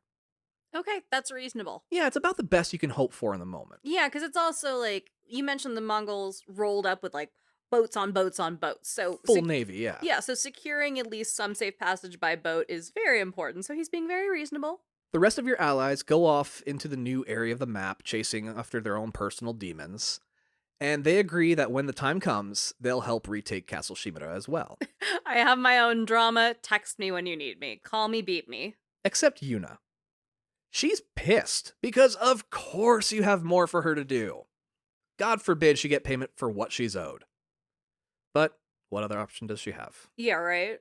What, you gonna call HR? Get over it. Right. As you and your uncle head into the new area of the map together, he tells you that he learned of Koten Khan's plan while under captivity. Which isn't much more than take over everything. Profit? Koten wanted Lord Shimura to join him to help move it all along quicker. He says that just for thinking he would turn on his own people, Koten will pay with his life. Oh my god. The Sakai Manor, your father's ancestral home, is in this new region. Lord Shimura says that if you're going to go into battle, you're going to need your father's old armor. But first, let's let Koten Khan know we're coming for him. Hell yeah. The two of you take back a lighthouse from a Mongol group, and Yuna shows up to help. Your uncle asks what use she can provide, and she says that the people of Yarikawa, a large, unoccupied town in this region, have a militia and can help. Oh shit. Lord Shimura says that Yarikawa tried to overthrow him once, and he won. So they're not his biggest fans. And she's like, yeah, I grew up there. I'm very aware of how unpopular you are. But the people there love her, and they're likely to listen to her if she says to help Lord Shimura. Plus, he's still better than the Mongols. Yeah. Also, Yuna, just like in general, very resourceful. Like, she has friends in different pockets. If she grew up in like the second middle section of the map, but she's still in the lower section of the map, she's making friends. She's like, my best friend's a bartender. She's that bitch that knows everyone. She's a sneak thief. She's like stealthy. No, trust in Yuna. I mean, you can't really trust her, just thief, but like trust her enough. Well, I mean, she was fighting for survival before the Mongols ever showed up. Yeah. Her whole life has been survival. Yeah, she's a little street rat, and I love that about her. Yuna goes back to her brother, and you and your uncle light the signal fire to show Koten you've retaken the area. Lord Shimura says the next stop is to alert the shogun that the Mongols have invaded, and ask for reinforcements from the big main island of Japan. He tells you to go to a place called Umugi Cove, and find a pirate named Goro. Oh, there's pirates now. Yeah. Hell yeah. He owes Lord Shimura a favor.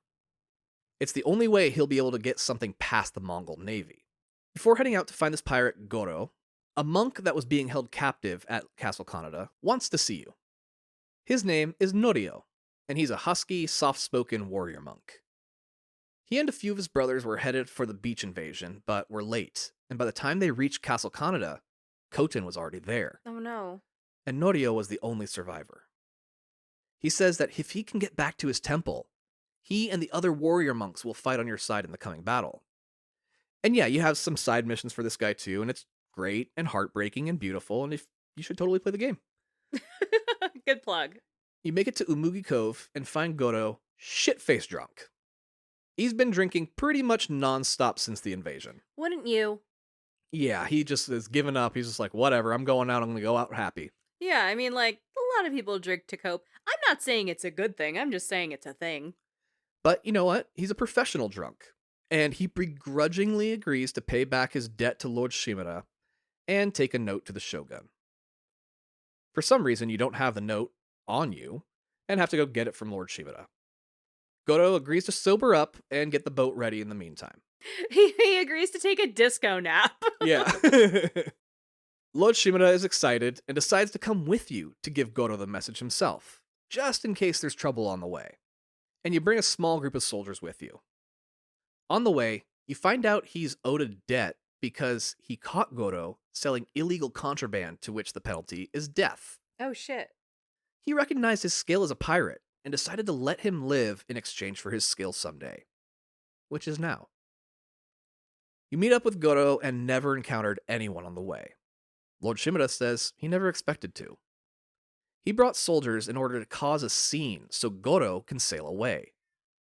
And he makes a plan to attack the Mongols that have taken the nearby harbor. So you go in Dutch Vanderland style and make a bunch of noise, killing a small military outpost as you do as Goro escapes to the sea. As you and Lord Shimura celebrate your victory, he says that included in the message being carried by Goro are formal adoption papers, Oh. declaring you, Jin, as his son and rightful heir. Oh my god. He waited a long time to do that. But that's still very beautiful. It is, isn't it? Yeah. This kicks off Act 2. Yeah. Retake Castle Shimura. The people of Tsushima are starting to see that the Mongols aren't unstoppable. You're taking back the island little by little, and now you have your samurai uncle, the Jito of Tsushima, by your side. Now he's older, but like clearly he's still a dick swinger, right? People fear him with respect. I love that. You next meet up with Yuna and Taka, who are outside their hometown of Yarikawa. It's a walled city and is protected from the outside world with their own little militia force. And they've so far successfully held off the Mongols. However, the Mongols have cut them off from the outside world, blocking all trade in and out of the city, and they are attempting to starve them out. Classic abuser and cult behavior. Just keep them isolated. Very much so. So it's sneaky sneak time. Yeah. These two grew up here, so they know all the secret entrances from playing hide and seek as kids. Once inside, some Yarikawa guards at the secret entrance ask who you stole your samurai armor from. And Taka says that you're the ghost. They say that Ujimasa Yarikawa, the lord of the town, will want to see you. He knows who you are and is shocked that Lord Shimura's nephew is the ghost. Lord Shimura once came down hard on the Yarikawa family for doing something similar. Really? He's like, you guys can't be sneaky sneaks. And you're like, dude, you tried to overthrow him. That's different. Oh, that makes sense. And Yuna jumps in and stops the pissing match. Yarikawa questions why a local would work with Lord Shimura.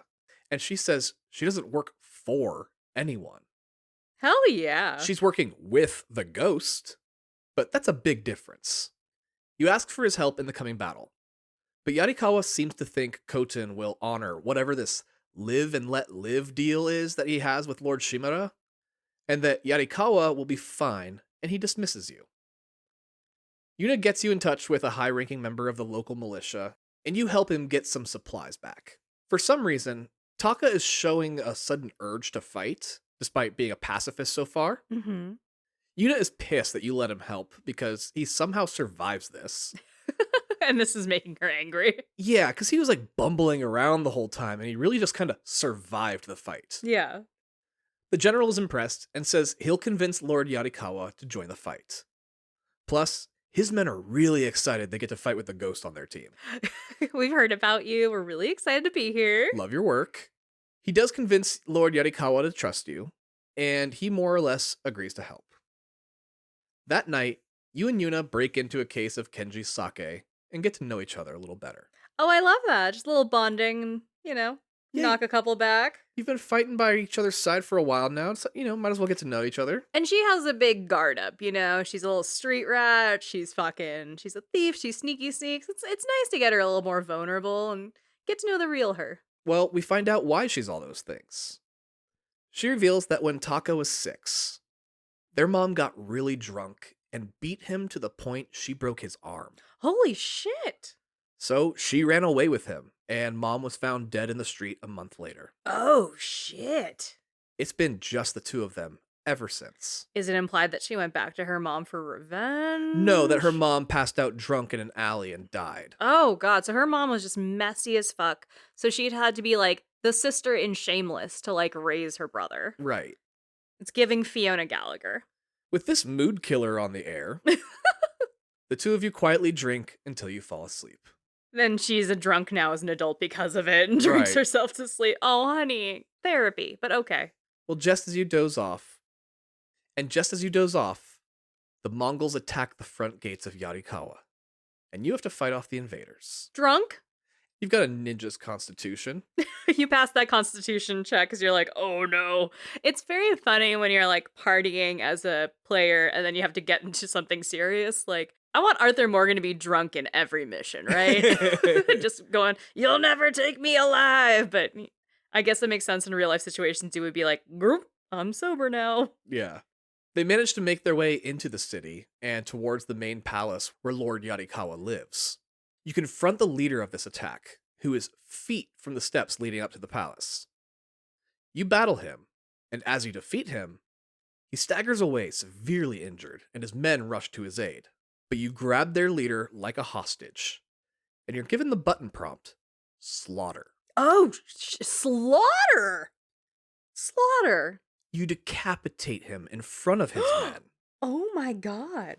This unlocks a badass ability in the game called Ghost Mode.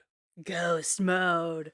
And basically, you become so fucking scary to the enemies.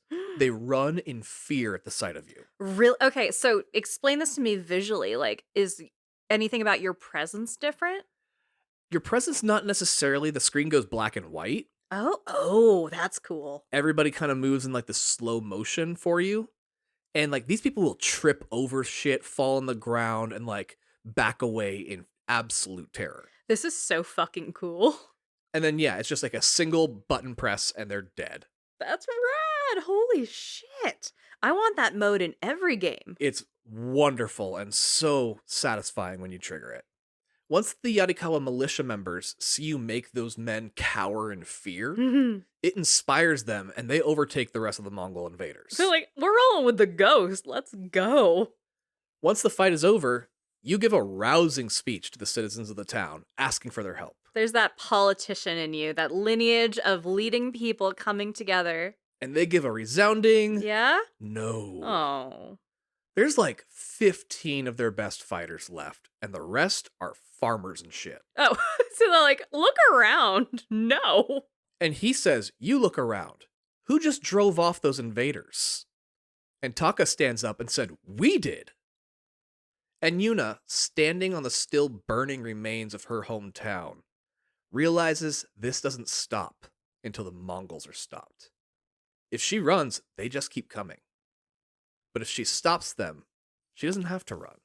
Yeah. And she finally stands up and straight tells her hometown, they're fucking fighting. Yuna comes up and says, get your shit together. We're doing this. I fucking love her. Yuna's amazing. Having watched Yuna cope with her homecoming, you decide it's time to finally go back to your old stomping grounds and get your dad's armor. I love that you kind of just grew up in the next town over from her. Like, you guys could have been best friends. Entirely. The place is long deserted, and as you go to where your dad's armor used to be, you see that it's gone. Of course, everything's been looted. That absolutely makes sense. That we're in a war-torn area. And you get ambushed from behind by your old head of house, Yuriko. Oh, shit! And she recognizes the boy she raised immediately. She says your dad's armor is hidden in case the Mongols were to come. She's been staying at her place off the grounds, just barely keeping the main house kept up. While she fetches the armor, you return to your father's grave to pay your respects and write a fun little haiku. Is it fun? Not really, no. Okay. You return to the house where Yuriko has set up the armor. And you don the mask you last saw being worn by your dying father. Batman. As a man stood over him saying, may your death benefit all beings. Ugh. You return to talk to Yuriko, and in casual conversation, she mentions using some plants around the area to make a rat poison for her garden. Rat poison. You're like, poison! And you convince her to teach you how to make poison blow darts from plants you'll find around the map. Blow dart. Oh, that's a very classic ninja thing too, right? Is blow darts? Yeah. I feel like I've seen that imagery before. Very much so. Oh, that's cool. I'm glad you made the connection to ninja because I don't think I would have gotten there on my own. Yeah, I didn't really make the connection playing the game necessarily because I was kind of curious. It was like, I didn't know enough about history to like really make that connection yet. Yeah, neither do I. Because I was kind of like, I feel like he's kind of a ninja. Is that what I'm seeing here? And then I looked into it and I was like, oh, okay, ninjas showed up shortly after this time period. It's like a generation or two off. Yeah, so I kind of made that connection that that's what they're going for here. He's going from the samurai to the ninja. Yeah, she's not thrilled about making poison. She's like, this is not my energy. But she'll do anything for her surrogate son. Thank you, Alfred of the house. And in this second section of the map, you encounter a village where the townsfolk are not under siege, but they are all driven insane by some unseen force. Oh no, you can't trust it when an entire town is insane. The people you try talking to think there are demons surrounding them, like they're hallucinating. You search around and find a single Mongol tent. While digging through it, a Mongol soldier finds you and tells you that the eagle is calling for you. Oh no. You don't know who or what the eagle is, and you don't care, so you kill the Mongol and his small band of soldiers. But leave one just barely alive so they can give you some information. Hey man, what's the eagle? The eagle is a general in the Mongol invaders' army. Oh. She is currently on another island called Iki Island, conquering it. Okay, feminism. He says that these people driven mad are being called to the eagle, and soon she will bring all of Iki Island to Tsushima and conquer it like she did Iki. This opens up a path for you to follow that will take you to Iki Island, where you need to confront the eagle and prevent her from coming to Tsushima. Iki Island is the DLC for this game, Oh, that's right. and it's damn near a full-blown sequel. Really? Yeah, Like just a whole ass campaign. yeah, for example, all these times we've seen Jin's dad die, we always hear his killer say, "May your death benefit all beings." Yeah. Jin's dad died on Iki Island. Oh, shit. So we find out in the Iki Island DLC all about Jin's dad and their relationship and what it was like, and he deals with all his daddy issues over there. Oh, it's Therapy Island. You can go to Iki Island anytime you want after Act 2, but I wouldn't recommend it until at minimum Act 3. Okay. I mean, did you do it after you completed the main campaign? No, you can do it after the main campaign. I did it after I got through Act 2 and went into Act 3. Okay, just kind of as like, hey, let's jam this out and see what it is. And it turned out to be a whole ass campaign. Entirely, and it's a bitch of a fight over there. Really? Yeah, but it's really good. I really enjoyed it. And we're going to go over that on the Patreon. Is that right? Yeah, if you want to hear what happens on Iki Island, that's exclusive to our Patreon. It did drop today. Woohoo! So if you want to support the show and find out what happens on Iki Island, sign up and you can listen right now. Oh, we have a new Patreon, don't we? Literally, while we were recording this episode, we had a new member sign up on our executive washroom tier. Ooh. And their name is Jacob. So welcome, Jacob. Hi, Jacob. And if you too want to support the show, you can sign up for our Patreon. You can find out information on it on our website, TheOtherCastlePodcast.com. That's TheOtherCastlePodcast.com. And if you can't support the show monetarily, we totally understand. If you want to at least give us a shout out, though, on your social media, let everybody know that you are listening to The Other Castle. That is another way that you can support us. Yeah, we'd appreciate it. Thank you, friends. Anyway, back to the show. We're heading back to Uncle Lord Shimura, and he is very pleased with your ability to convince the people of Yarikawa to fight by his side. Isn't he kind of dad now? Yeah, adoption papers are still in transit. Oh, okay. Sorry, we have to deal with some bureaucracy here. Yeah, it's not official yet. Okay. But his men have intercepted a message from Koten to Ryuzo. That snake. The Straw Hats are ready to ambush Lord Shimura's troops just outside Castle Shimura. He wants to ambush them first. And he's like, I know Ryuzo is your friend. Can you do this? And you tell him that the friendship is pretty much over after the last confrontation. He's kind of a dick, so yeah, I'm cool if we fight again.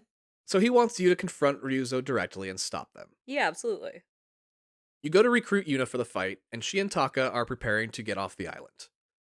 You're confused, because back at Yarikawa, she seemed all amped. Yeah, she helped rally the troops. And she says she just did that because it was the only way to get Lord Shimura to arrange a boat for her and Taka. Oh, yeah, okay. Because her only priority is keeping Taka safe. That's been her priority her whole life. I kind of get that. You beg her to come on one last mission, but she tells you that her plan to leave Tsushima started ages before the Mongols showed up.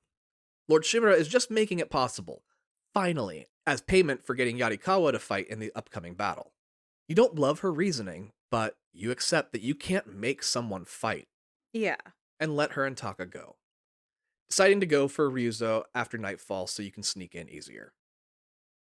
With the moon high in the sky, you scout the area, and while scouting, Taka comes running up behind you, Oh. saying that Yuna may have been acting in Yarikawa, but he wasn't. Oh. He says he owes you his life. So he wants to help by creating a distraction and draw troops away from the encampment. Yuna's gonna be pissed. Yeah, and you don't love it either. And tell him to just, if you're gonna do this, haul fucking ass back home as soon as this distraction happens. You do it and you get the fuck out of here. And I thought he'd blow something up or make a loud noise in the forest or something. Yeah. No, this dumbass rides his horse to the front gate and yells out that he's gonna tell Lord Shimura where they're hiding. What the fuck? Is he 3? Yeah. And he rides off into the night like a madman laughing. That's a bad plan. It's a bad plan, but it gets a grip of them to ride after him, leaving a very small group for you to deal with. After dealing with them, you find Ryuzo, and he's like, oh, thank God you're here. He made sure his messages got intercepted, so you'd know where he was. Mm-hmm. He says that if the two of you go speak to Koten Khan together, he'll let you rule all of Tsushima together. You just have to pledge allegiance to the Khans. There it is. Fuck you. Ryuzo considers this a losing battle, and he just wants to be on the winning side. For once. He's like, I've been a loser literally our entire lives, mostly because of you. But together we can win if we join the winning team. And you're like, fuck you? Please tell me you're like, fuck you? Yeah, obviously you don't feel the same. Yeah. And this little rat Fink Ryuzo nods his head, and one of his men sneaks up behind you and knocks you out cold. Son of a bitch. You wake up to the sound of Taka calling your name. As you open your eyes, you see that the two of you are tied up to a couple of poles. Oh, no. He says that when you didn't return, he came back for you and got himself caught in the process. Wait, so he did get away from that terrible fucking plan only to come back and get captured? Yep. Jesus. As you struggle to break free, Taka's eyes widen in terror. Khoten Khan himself is walking up behind you, carrying a giant wine goblet that we've seen once before. Oh, no. He offers you a drink from it, which you refuse. He takes a huge swig from it himself, then offers it to Taka. Says it's milk from his favorite horse. Her final gift after breaking her leg yesterday carrying around his gigantic ass. Oh my god. And I'm not fat shaming, he's just huge in general, and he's always wearing another 100 pounds of armor on top of it. Also, what the fuck is horse milk? Yeah, well, the rest of his horse went to feeding the men, so. Mammals make milk, I guess. Yeah. He tries to get you to join him, explaining that the ghost has become the most feared and respected person on this island. You gotta love that word of mouth marketing. If you swear allegiance to the Khans, the whole island will follow, and he will spare the rest of the people of Tsushima, calling off his army. Still, you refuse, as your uncle did before you. Khoten picks up a sword and walks over to Taka. He says to Taka that the legendary ghost refuses to fight for him. And with a swing of his sword, he cuts the ropes holding Taka. Oh my god, I was so scared. And he hands the sword to Taka, saying, if you kill the ghost right now, you're free to go. Oh my god. Taka takes the sword, not believing what he's just been handed. Being a blacksmith and not a warrior, Jin can see what his intentions are from a mile away and tries to stop him. But Taka can't help himself. Khoten saw it coming too, and he knocks Taka to the ground as he tries to take a swing on Khoten. Khoten steps on Taka, and with a combination of cutting and tearing, removes Taka's head. Oh my god, that's so brutal! So fucking brutal.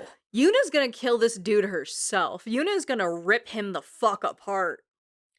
Khoten holds it up for you and is like, I can do this all day. And he stomps off to collect another of your friends. And he leaves you there with the headless corpse of Taka at your feet. Oh my god, this is so violent. All alone, you break out of your bandages and get your gear back. You kill the remaining troops, and as you leave the encampment, Yuna shows up. No. She says Taka left a note saying he came to help. Oh no. And she's here to make sure he's all right. I'm gonna cry. I'm so upset right now. You have to tell her he's not. She runs to where his body is laying, and the camera snaps to an extreme wide shot of basically the whole island. Oh my god. As Yuna's scream echoes through the land. Oh, fuck. Her one reason, gone. She tries to blame you for being so damn inspiring, but also knows Taka was a helper. Yeah. She accepts that ultimately, Taka made his decision. As more Mongols show up to the camp, you try to get her to flee with you, and she's like, hell no. Let's murder these motherfuckers. Hell yeah, Sadie fucking Adler in the house. And the two of you cover the encampment in the blood of your enemies. Good. The two of you bury Taka together high on a hillside overlooking the ocean. I like that this game does have such a reverence for, I don't want to say mourning, but like death and respect for those that have fallen, that you do take time to bury people like Taka. And like, I'm really affected right now. Like, I'm really fucked up about it, especially for Yuna. I keep telling you, Yuna's the best fucking character. I'm losing my mind right now. Fuck. Well, sorry. No, it's great. I love that you're feeling this much for Yuna because she's a huge, wonderful character. And she goes through an incredible arc. But as you were saying about the respect for the dead, so remember when I said swiping up on the center touchpad blows the wind. Mm-hmm. It's also how you get your flute out, but it's also how you bow.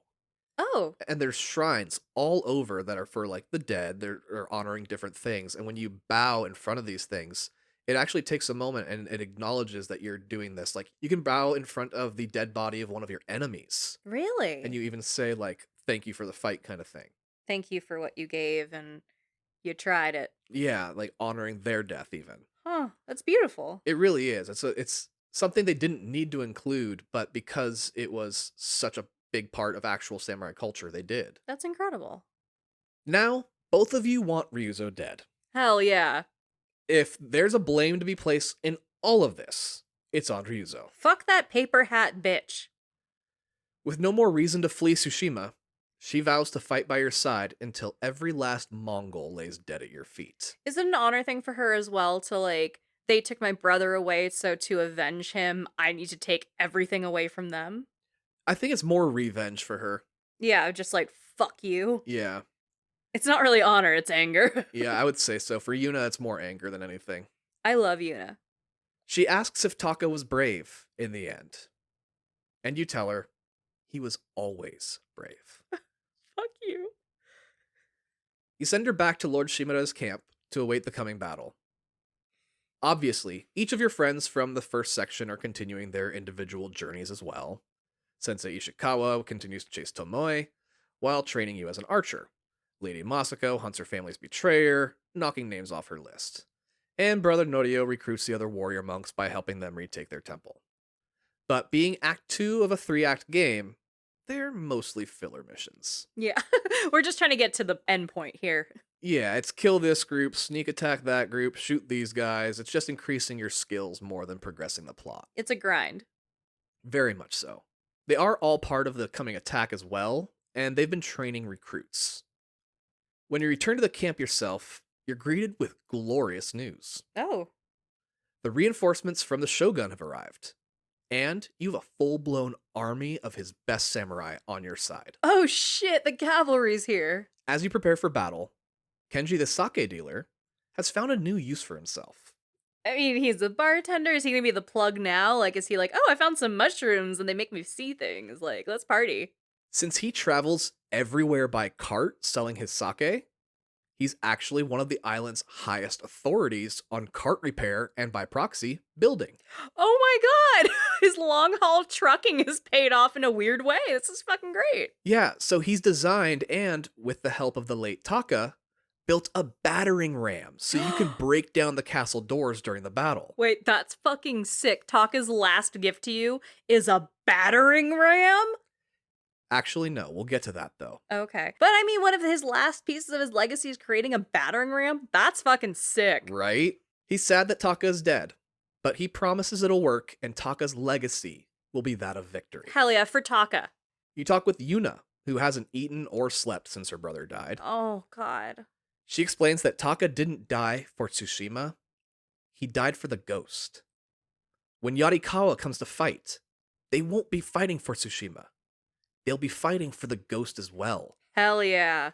More and more people are joining the fight, not for their love of Tsushima, but for their faith in the ghost. He's an influencer, baby. She begs you not to make their sacrifices in vain. Hell yeah. I would never let this girl down. I love her. Then she hands you a mask and says it was going to be Taka's farewell gift. Oh. It was the last thing he ever made. A mask fit for the ghost. Why are you trying to make me cry? What the fuck? It's just a video game. What's wrong with you? I thought we were gonna have fun and do some sword jokes, and I'm up in my feels. We're only in Act 2. What the fuck? Oh, the heartbreak has only just begun. Are you fucking serious? I'm not it. God damn it. You meet with Uncle Lord Shimura, and he tells you that the adoption papers were approved. Oh. When this conflict is over, you will be the rightful heir to the Shimura name and everything that comes with it. But you can't be the ghost. You have to be a samurai. You have to pick a lane. You have to stay strict to the code. And you take a nice big gulp of guilt and say, yes, uncle. Yeah. Today you fight as Sakai and Shimura. Master and apprentice, uncle and nephew. Oh. Tomorrow, you celebrate as father and son. Oh. We are next treated to an exchange between Khoten Khan and Ryuzo. Khoten tells him that the samurai have a code of conduct that they refuse to break. So he knows he can handle any samurai that come his way, even if it's an army of them. Because, he's like, fuck the rules. Yeah, but the ghost, this dude has no code of conduct or morals. So we need someone else without a code to handle him. The ghost fights like he's in a video game. And the Ronin Ryuzo nods in understanding. That motherfucker. We are taken back to the Shimura army as they approach the besieged Castle Shimura. We basically get a repeat of the opening beach scene, except this time, the samurai are ready for the battle. Hell yeah. And instead of getting your asses kicked, you're the ones kicking ass. Let's go. And Kenji's battering ram is the key to breaking through those lines. Oh, I love that. The Mongols start to realize this and add extra reinforcement to a door. So you jump the wall in the meantime to handle the forces on the other side by yourself. Use poison darts and go into ghost mode, decapitating another general and throwing it at his men. I love ghost mode. That's so fucking cool. Thing is, the battering ram got through the door while you were doing this. Oh, shit. And Uncle Lord Shimura just witnessed the true ghost for the first time. Oh no, you got outed. Up until then, it was just stories. He dismissed his exaggerations. But he just watched you throw a head while two guys bleed from the mouth to death over in the corner from poison darts. And he's like, no son of mine. What the fuck? Oh, he is not happy with what he just saw, and in fact, horrified by it. But it's really fucking cool if you think about it. And he scolds you in front of the entire army. He takes a break in the middle of a battle to be like, hey, what the fuck? Yeah, and you tell him that if you're gonna fight monsters, then you need to be one too. Yeah. No time for arguments though, because those monsters are back and you fall back into battle with the Mongols. Sorry, going back into ghost mode. We'll fight about this later. Bye. You fight and push the enemy further back towards the castle itself. And like Castle Kaneda, it's built on a mountain, and you have to access it via a bridge over a ravine. You chase the Mongols back to the bridge, and fire down on them from above as they move into their final hold, shutting the gates behind them. The Shogun's forces are encouraged by their retreat, and charge forward at Lord Shimura's command, chasing the fleeing Mongols. But you know the Mongols better, and yell out, "This is a trap," but it's too late. Oh. The gate leading to the castle opens, and the Mongols send a flaming, horse-drawn cart straight at the Shogun's army. Wait, is the cart and the horses on fire or just the cart's on fire? I'm sorry to tell you, the horse is also on fire. Oh my god, that's so fucking apocalyptic. Jesus. And the cart is full of explosives. Oh my god. The cart explodes mid-bridge, killing the soldiers and making the bridge impassable for the time being. Oh, fuck. It didn't destroy the bridge. Yeah, but it's gutted enough that you can't jump it. It's just fucked up enough it needs some repairs before it can be crossed. Plus, there's dead bodies everywhere. Yeah, of humans and horses. And Yuna fucking loses it. Because she already had a low opinion of Lord Shimura, and she just watched him order a battalion of men to charge to their own death. Ugh. So she's like, what the fuck are you doing, man? And his response was that they need to regroup and do the same fucking thing again tomorrow. Like she told Jin earlier, nobody's fighting for Tsushima, which by extension means nobody's fighting for Lord Shimura. They're fighting for the ghost. You try telling Uncle Lord Shimura to let you do things your way so you can actually succeed the next attack, and he dismisses you like the child he remembers you being. Oh, God. And it's Jin's doing shit to make things better. And Jin is still respectful of corpses. He can still take a beat to honor the fallen regardless of what side they were on. He may have gotten them killed, but, he'll still write a fucking haiku about it. He's doing the right thing. He's trying to at the very least. Yeah, I'm on the ghost side here. You tell him that you can easily sneak in and poison their dinner, taking out the entire army in one swift move. You don't even have to use ghost mode. And he's like, what the fuck is wrong with you? What kind of Games of Thrones shit are you on? Soldiers don't die from poison. They die in battle. And you're like, die in battle, die from poison. They're still fucking dead. You give him okay boomer energy. Yeah, except with poisoning, nobody on our side dies. Yeah. And it is kind of a classic argument, like you were just saying, of doing something the old-fashioned way or doing something the new, more efficient way. You have to be an innovator. You have to be a disruptor. You tell your uncle that you sacrificed every moral code you've ever known in order to save your people, while Lord Shimura sent every samurai on the island to die, then sat in a cell captured, doing nothing, only to turn around and send more samurai to die. Oof. I mean, harsh but fair. Well, your uncle doesn't like that comment one bit, What, the truth? and he smacks you across your face. He just sees a child in front of him. He is just treating you like the little boy he sees. Oh my god. Yeah, and Jin's 27. He is not a child at all. He's a grown-ass ghost. And you walk out of the room saying that the two of you are done. Oh, honey. Oh, everyone's just getting orphaned and alone in this. Fuck. You meet up with Yuna, and the two of you plan to poison the enemy, and that you need to do it before the bridge is fixed enough for Lord Shimura to send more of his men to die. Yeah, absolutely. You sneak in under the cover of nightfall, and find the beverage that is to be served with the night's dinner. And it was like fermented goat's milk or some shit. Why did my brain go to like a thing of Kool-Aid? Because I love cults, and that's a very Jonestown moment. Never mind. Got there. Then you sit back and wait for the dinner bell. The troops gather around, and the drinks are poured. The Mongols drink and laugh and have a grand old time, up until they all start vomiting blood, and you stand to watch the Mongol army fall down dead with your sword still in its sheath. Does that play out as a cutscene, or are you like kind of sneaks around watching them enjoy dinner and then die? No, that's all in the cutscene. Oh, that's great though. Is it so they're just vomiting blood, like it's not pouring out of their eyes or anything like in Bullet Train? No, it's literally just puking up blood. Okay, cool. I mean, not cool, but gotcha. You charge to the castle itself while soldiers reach up at you from the ground, begging for some reprieve from the poison. And like, Homegirl didn't teach you the antidote. Right, and you can end their suffering if you want. But it's kind of funny if you let them die, right? Entirely. When you enter the castle, the only person there is Ryuzo. Motherfucking straw hat bitch. He says Khoten Khan rode north, and that he was told to stay behind and collect the ghost's head. Come and get it, bitch. So you draw your sword, ready to battle fuckface Ryuzo once again. Ryuzo raises his sword, still in its scabbard, and puts his hands up, saying he's not here to fight. Yes, you are. That was the one thing you had. That's your only actionable. Well, he says that he could have killed you earlier, but he convinced Khoten to let you live. Yes, Ryuzo betrayed his own people, but you've actually killed every last one of his straw hats, so he has nobody that he's even fighting for anymore. The only thing he has left is you, his best friend. You're not friends anymore. He's your baby rival. You have to defeat him. We all know you must defeat the baby rival. That's a video game trope.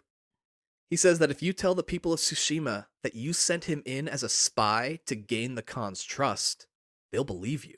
He really went, yo, what if we lied and said, kidding? Oh, he's such a dirty little rat. I hate him. Yeah, he would have never made a samurai regardless of that fucking duel, right? No, he's a dipshit. He would have been like the fucking ball boy equivalent. He would have been like cleaning everyone's sheaths and shit, you know? Well, you tell him, fuck that, you're a traitor. Hell yeah. Nothing is going to change that. And you need to answer for your crimes. You'll at the very least take him as a prisoner, but there's no redemption to be had here. Good. You're not going to lie just so he can save face. Ryuzo doesn't like that option, and at last unsheathes his sword, since it's either die here or die later, because there's no prison for treason. Hell yeah. This does become your final fight, as he begs you to finish him in the end. And you stab your childhood friend with your wakizashi knife. Fuck you, baby rival. Saying your final goodbyes. I mean, so bittersweet, right? Like, it is. Clearly you guys grew up together, loved each other, but he's just fucked up so much and gotten so many people killed. It's gotta be at least a little like, dude, you set yourself up for this. Fuck you, man. You're more disappointed that it came to this. Yeah, you're like, hey, This is why you couldn't cut it as a samurai, because you're a little dipshit. Ugh, I'm sorry I keep saying dipshit. It's just that's all I see is him being a dipshit. Well, there's no more being a dipshit for him now. Yeah. Now, do you decapitate him? No, you just... Okay, this isn't one of the really gory ones where you're just like full ghost. No, you give him basically a samurai's death. What does that mean?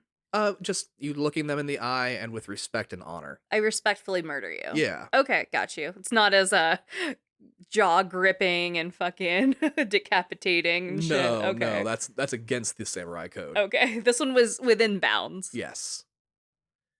We cut to Yuna, who has just entered the castle grounds, and she looks at the still dying army of poisoned soldiers. Is she laughing? I feel like she'd enjoy this, being like, I fucking hate all of you. She's just more like looking around impressed. I was just like, oh yeah, you did it. Let's go. Behind her is Lord Shimura and his army of the few remaining shogun samurai. He's fucking pissed at you for defying his orders. I specifically told you not to poison everyone like this. He says that there is no way the shogun isn't going to hear about this, and he's going to demand the head of the ghost as a result. Yuna immediately jumps to your defense, saying that we were losing this war until the ghost showed up. He is single-handedly holding back this invasion, and Lord Shimura is too stuck in his old ways to see it. Abso-fucking-lutely. Go off, girl. Lord Shimura pulls in close to you and goes, listen, I know she's cute, but don't let a woman change you. Fuck you. I am so... No. Don't go on yet. I'm so mad. She is cute.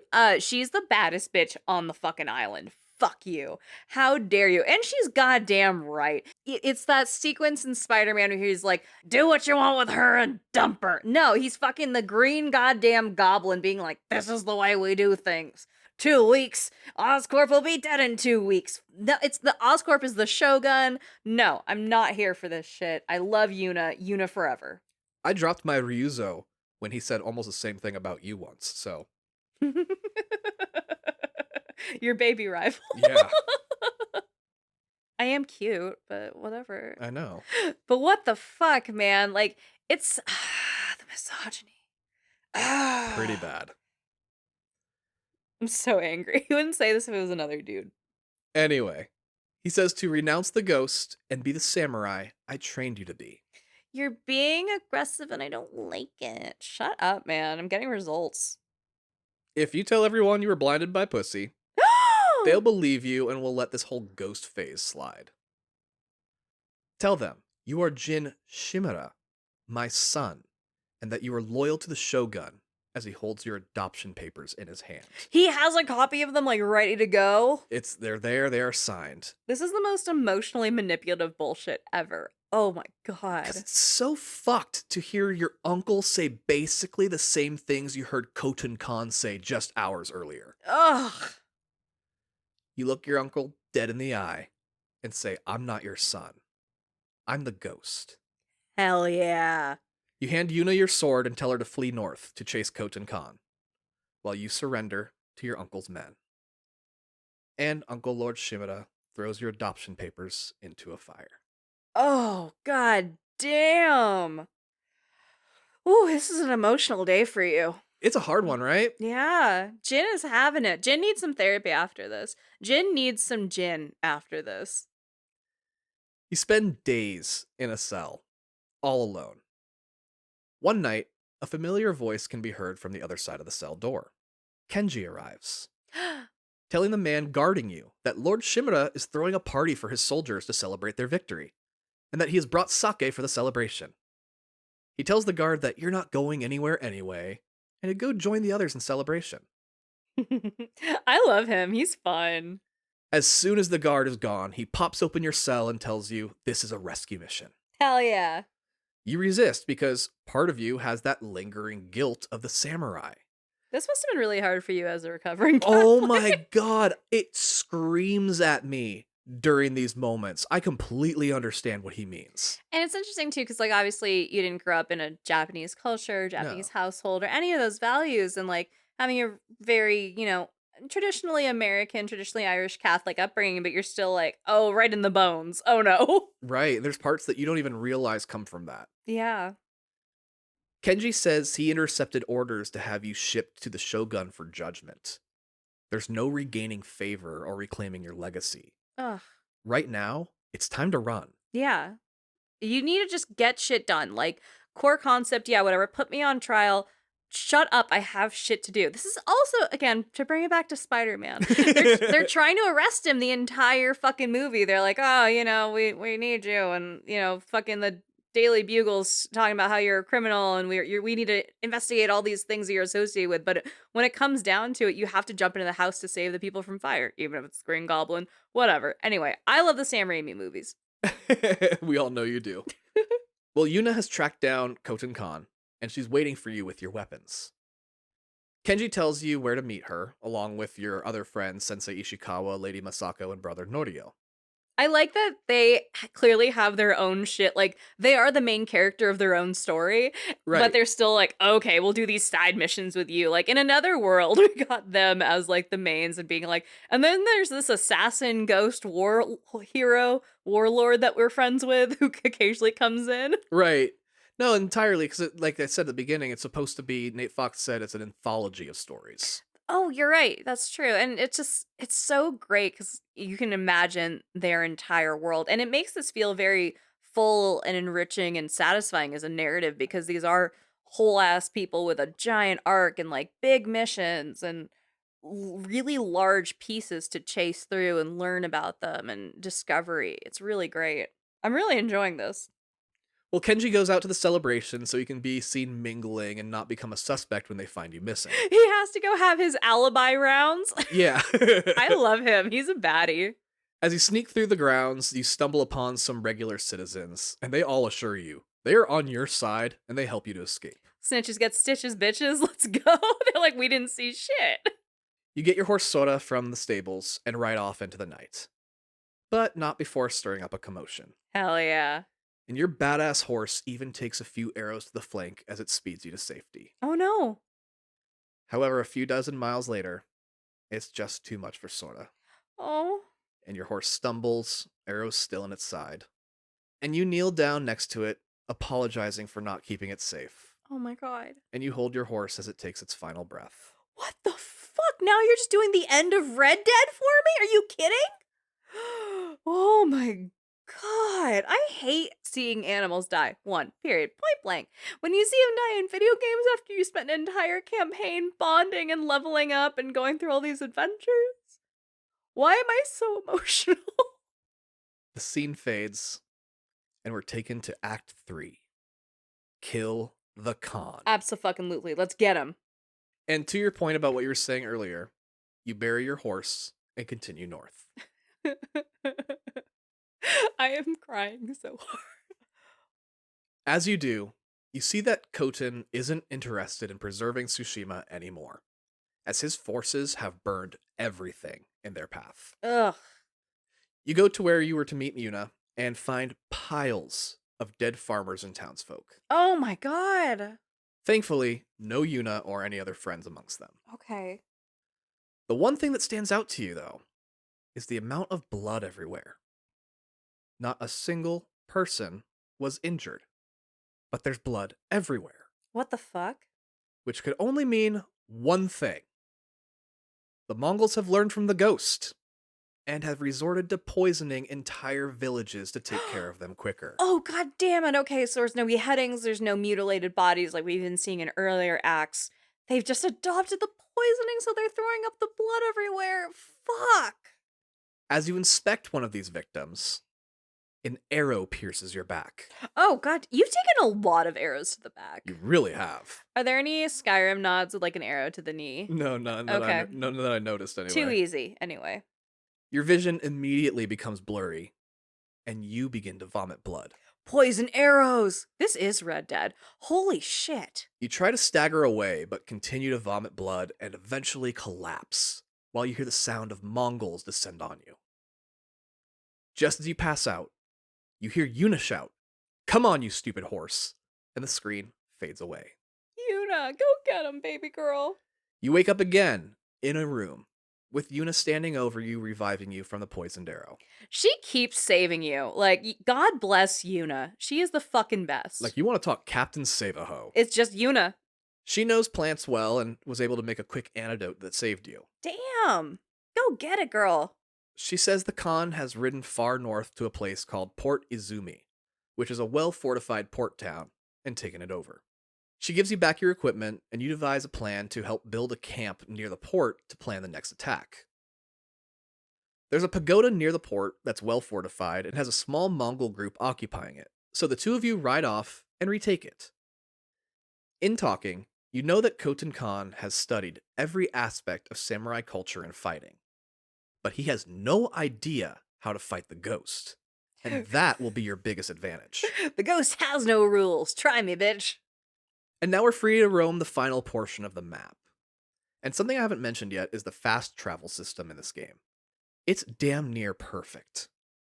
Every location you go to in the game, whether it be a tiny shrine or an entire city, becomes a fast travel spot. You just have to discover it first. Oh, I love that. And in the upgraded PS5 version Director's Cut, it's instant. Nice. There are no load screens, no fake cutscenes to hide a load screen, nothing. It's just select the point and you're there. That's incredible. Really incredible. I haven't seen it yet in a game. While free to roam, you also go off and finish up all your friends' stories. And we already know a couple of those. But Brother Norio deals with his personal issues about being a monk who kills. And you have a final moment with your old head of house, Yuriko, as she dies of old age. Oh. And you lay her to rest in her family's burial plot. You actually had offered her a spot in the Sakai plot as well, but she said she wanted to be buried where her family was. That's a very kind gesture, though. Yeah. Because, you wanted to make sure that she could still serve your family in the afterlife. Oh my god, it's like Scientology. Yeah. You signed a 1,000-year contract, so when are you clocking in? But yeah, in the end, the other people are all still on your side, even asshole Sensei Ishikawa, because let's face it, the dickhead can shoot. Yeah. He's a pain in the ass, but damn if he's good with a bow and arrow. As in the last two sections, you need to recruit some soldiers. However, being a wanted person by both the Mongols and now Lord Shimura, you have to recruit some of the more shady elements of Tsushima. Yeah, let's get weird with it. Bandits and thieves, people Yuna has known for years. I like that it's like they've never been good enough to be anything else but Yuna's friends. And I love that they've been street rat people and now they are truly the last hope for the island. You want to talk the citizens of Tsushima, it is the poorest of them that are usually the citizens. Right. And one of them includes an ex of hers. Ooh. Ultimately, they're people who won't have an issue with the methods of the ghost. Yeah. There's a pretty funny moment, too, where someone says, someone's going to need to be able to scale the walls. Are you a good climber? And you very humbly say, better than average. Better than average. Okay. He's fucking Nathan Draking it over here. Yeah, they want you to defy all laws of physics and scale said wall with a grace that would make Spider-Man jealous. I love everything about that. And they're like, okay, better than average. Got it. He didn't lie. Yeah. When you confront Yuna about teaming you up with her ex, you kind of tease her, saying he would probably like to see her. Oh. And she goes, he's seen me. Can we go now? Oh. She said, we're still fucking. Can you not? We have a con to kill. Let's go. Yeah. You go with Yuna on a recon mission of the port, and you see the plants you use for poisoning surrounding the area. And the part of the plant that is poisonous has been trimmed from every last one of them. So they are ready to poison.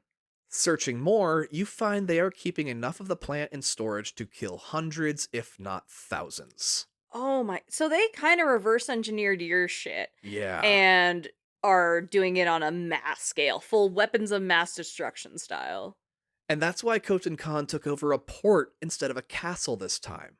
Oh, God. He's going to take this poison to mainland Japan and overthrow the shogun with it. Jesus. You start to wonder if your poison trick before was worth it, considering how they have now turned it against you. Kind of not. It's kind of not worth it. Probably should have just ghost moded that. And, I think that's a lesson that we as a species learn all the time in war. If you're gonna introduce a new weapon, be ready to have it used against you too. Bring enough for the class.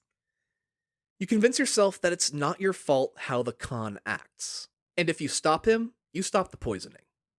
After the recon, you determine that even if everything goes perfectly, you still don't have enough forces to defeat the Mongols before they can take to the sea. And before you can even suggest it, Yuna tells you no. Do not ask your uncle for fucking help. Yeah. I like that Yuna sees Jin being like, well, what if? And she goes, hey. Absolutely fucking not. He is going to arrest you and send you straight to the Shogun. You tell her that you're not going to see him, you're just going to leave a note telling him the plan, and he can decide if he wants to join or not. Because you should always leave a note. Before heading out, you are given a new horse, and you can give it either of the names you didn't choose for your first horse. But you can't name it Sora again? No, or you can do a third choice, Kaze, which means wind. I went with Kage this round, which meant shadow. And just like Yuna and Yarikawa, you grew up in Shimura Castle, and don't even need to be a ninja in order to sneak around it. Yeah, you just hometown advantage. Yeah, but it helps. You leave your note on Lord Shimura's prayer mat where you know he'll see it. In the note, you tell him the plan, and that if the two of you can't stand side by side as father and son, then you can at least stand as warriors on different paths. Oh. Even then, you're hoping the guilt of being family will make him look past your differences and join you. He is like, but you know, my dad died. I lost my mom really young. Come on. You return to your stronghold and hope for the best. In the meantime, a snowstorm is brewing and should land by dawn tomorrow. The plan is to use that to your advantage and attack during the storm. You run around rousing the spirits of your soldiers, preparing them for the battle against the Mongol army. Even Kenji is there, saying he's in good spirits because that's what he's been sipping on all day. Genji's the fucking best. He says that he'll be sober and at the battle tomorrow because Taka can't be. Oh my god, wait, why am I? Fuck! I know, Kenji loved Taka so much. Yuna tells you that you're the last person she gives a fuck about, so make sure you survive. The next morning, the seaside blizzard hits, and you prepare to invade the port. The ships are halted and the Mongols are shivering in their tents, and there's no sign of Lord Shimura nor his army. But the weather waits for no man, and you launch the attack. Using every dirty trick you've learned along the way, from poison darts to exploding arrows. Yeah. Brother Norio was leading a different front, and your two forces meet in the middle and plan the next part of the attack. Beautiful. You'd really planned for Lord Shimura to be here, so you need to re-strategize. Yuna knows that the only way to win this is for the ghost to be the ghost. Yeah, she's like, hey, I need you to go full ghost. She volunteers the remaining forces to lead an attack on the front gate in order to cause a distraction so you can sneak in undetected. Not a single person objects to this suicide mission. Oh, God. And you part telling them they are the bravest warriors you've ever met. And you hope to meet again after today. Beautiful. The dozen or so people on your side begin their attack, and you sneak in as you hear the sounds of death at your back. Oh, fuck. Once inside, you gain a vantage point and see Khotan Khan in a building about 300 yards away. From behind you, you hear a triumphant horn blare. A horn? Yeah, and you turn back to the battle at the front gate. The gate bursts open, with Lord Shimura at the front with his army of samurai. Hell yeah. Go, uncle. He raises his sword in the air and yells, "For Tsushima!" Oh. And his army charges into the keep, killing every Mongol in their way. Hell yeah. Now with a distraction you can trust will keep the Mongols off you, you make your way to where you saw Khotan Khan.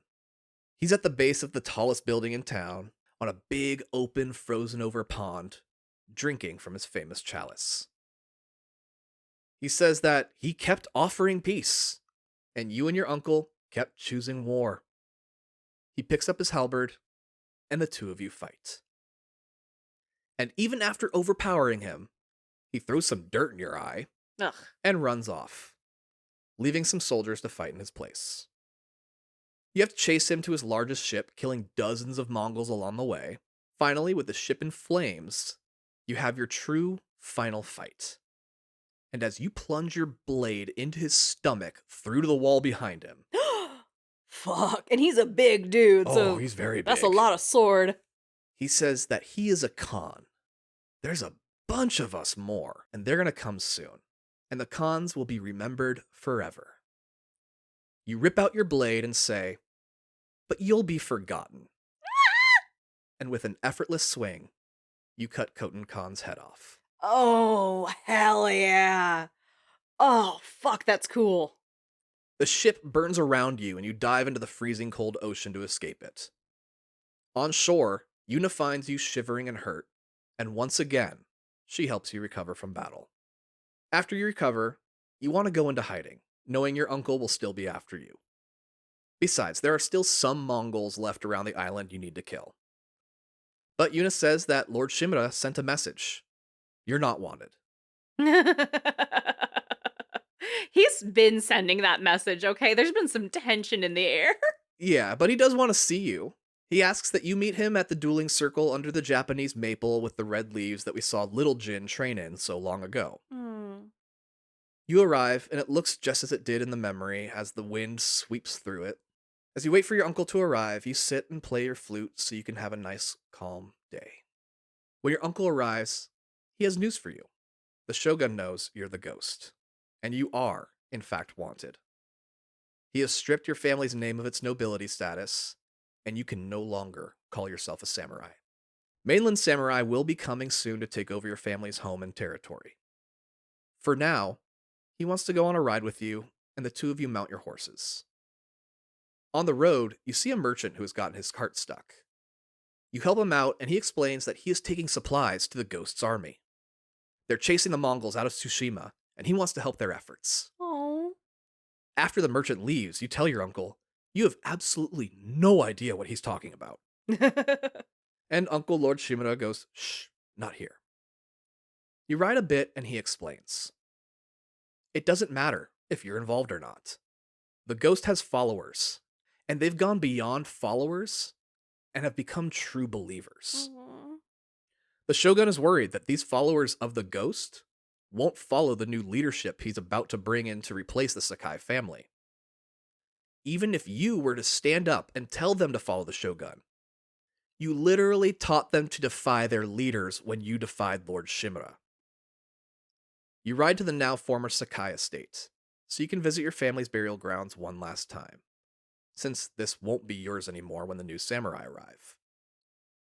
And it's pretty similar to that training circle with the big Japanese maple, but it's accompanied by white blossoms, both of their fallen leaves forming a natural yin-yang in a circular clearing leading to your parents' tombstone. Oh. The two of you pay your respects as leaves fall around you, and the wind blows gently. But then the wind picks up. Lord Shimura turns to you and says that the Shogun has declared you a traitor, and he has been ordered to execute you. Oh my god. You slaughtered people viciously. You poisoned people, and that poison was used against your own, and almost threatened all of mainland Japan. You have no honor, and he is a slave to it. Now he has to go off and make a real son, because this one failed him. But at least our final day together is a beautiful one. Oh my god. Being the last members of clans Sakai and Shimura, you both sit to write one final haiku to commemorate the final words of your respective clans. You reflect on the day of your father's funeral, when little Jin Sakai was told by Uncle Lord Shimura that he would raise you as his own son. When you come back to the present, you tell him you're ready. And the two of you draw swords, master and apprentice, uncle and nephew, father and son, Oh. mortal enemies. My favorite aspect of this battle being that the only way to win is by playing defensively. You can't win by openly attacking. Huh. You have to let him attack you, and then you have to parry or block his attacks and counter. Because you don't want to do this. Yeah. You have to.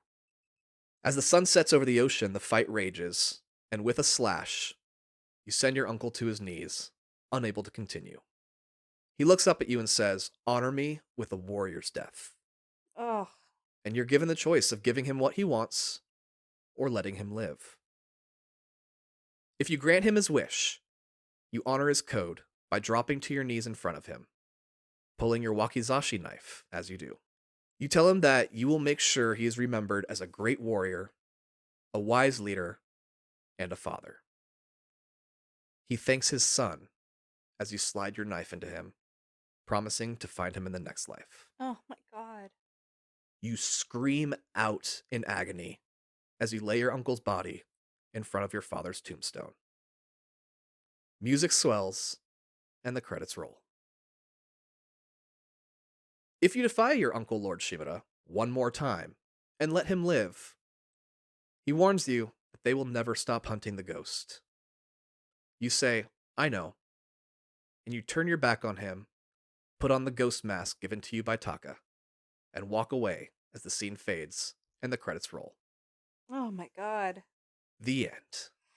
Fuck. That was Ghost of Tsushima. What did you choose? The first time around, I let him live. Yeah, because, like, too hard to kill your uncle dad? Yeah, it's kind of, you have to teach him the lesson of we're not doing things your way anymore. Yeah, things can evolve and they can evolve for the better. And man, we don't have to do this. Traditions are just peer pressure from dead people. Like, we don't have to do shit like this. We can make things better and be progressive and make things cool for everyone.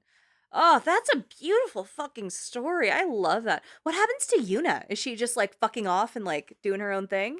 So there is like a post-credits thing because there is end game, there's post-game kind of content just because if there's any missions you didn't finish off or that kind of stuff, you can go off and do that. Oh, so you can finish like your friends' missions and stuff. Yeah, and honestly, there's no real ending with Yuna or anything. She's just more or less like, I'm still on your side. I'm sticking around Tsushima. If you need me, I'm here. I'm like a street rat now. Yeah, they didn't really progress them in terms of relationship or anything like that. Good. I don't think Jin's in a place where he wants to date anyone. I think Yuna's busy mourning a lot. Like, we don't need to shoehorn them in together. They did a really good job of not making that just like Good. the point.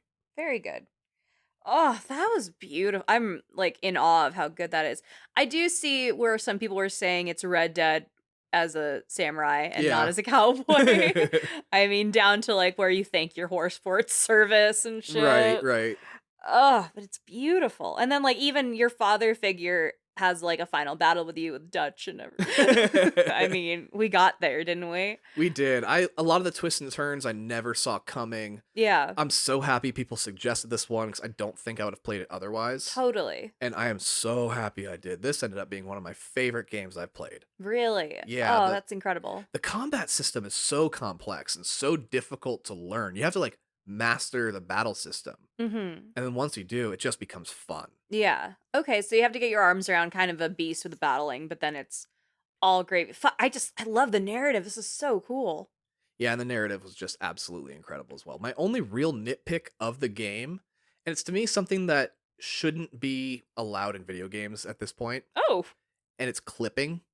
And if you're unfamiliar with clipping, it's just when two solid objects pass through each other. Oh, that's annoying. There was a lot of issues with that, like because of your armor and stuff, you'll have like a cloak, but the cloak will overlap with the shoulder pads, and it just kind of like fades into the shoulder pads, or your sword will go through your own armor like it's not actually there. Yeah. The biggest issue was on your horseback. There were certain types of trees you can just run through. Oh, the opposite of Red Dead. Yeah, so there's little things like that where I was like, that shouldn't be occurring in this level of game. Yeah, like especially at this caliber of like writing and development, you should be able to figure that shit out with the physics. It was also my first Sucker Punch game, and so now I'm like, okay, I gotta go try Infamous. Yeah. That's another one people keep emailing and asking about, so probably eventually Infamous will end up on the show if it's good enough. If it's good enough. Yeah, I don't know yet. Are there more of those coming out, or do you think that franchise is wrapped up? That is wrapped up. They made this because they were tired of the Infamous series. Okay, so that's definitively like they put that on the shelf, and they've definitively put this on the shelf as well. Maybe, I don't know. There's, like I said, there's the movie coming out. I don't know if there's a sequel coming out. They haven't said anything about the next game. Okay, cool. But they have other shit in the works. Entirely, yeah. Okay, very cool. Man, that was great. And like bunch of pasty Pacific Northwesterners who do such a great samurai story. Right? Go off, friends. And Iki Island is super fun as well. Like I said, it's almost a full-blown sequel in and of itself. It is basically the size of the lower third, like the first third that you're in of the game. Oh, that's awesome. No, I'm so excited to talk about that. Yeah, so hop on over on the Patreon, sign up for that if you haven't already, and you can listen to that right now. Am I going to cry? No, I don't think so. This one's Okay. more the daddy issues, and daddy's been gone for a long time. I went through a lot with this. It's mostly Taka related, but man, I went through the fucking ringer with you just now. I'll tell you what, you've already guessed the entire theme of Iki I Island. did? It's therapy. So me yelling go to therapy is just go to Iki Island. Yeah, Iki Island is the therapy. I'm so happy that you kept yelling go to therapy, because he does. I just like yelling that at people now. It's over on Iki Island. Yeah. Anyway, that's enough plugging it. Thank you, Goombas, for coming along on this journey. Yeah. That was a fun game. I don't think this is our longest episode of the season. I was surprised to see Life is Strange, I think, is our longest episode of the season. Really? Yeah, that one comes in at 4 hours. Oh God, that's Jesus. Yeah, I think this one's coming in right around 3. So anyway, we appreciate you guys coming on this journey with Jin and us. And we will see you back next week for our season finale. Yes. Oh, I'm so excited for that. And also exhausted because it's been a very long season of a lot of games. We are so excited. And again, so grateful for you joining us.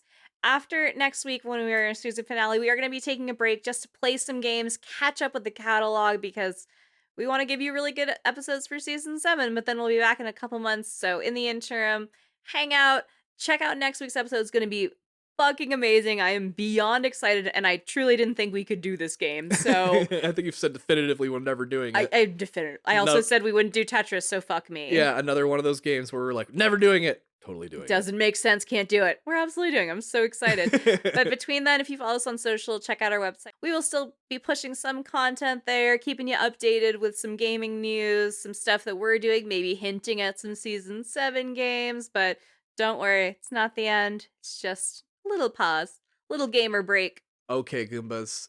This is Tom and Andrea reminding you, don't skip the cutscenes. Don't do it. Bye.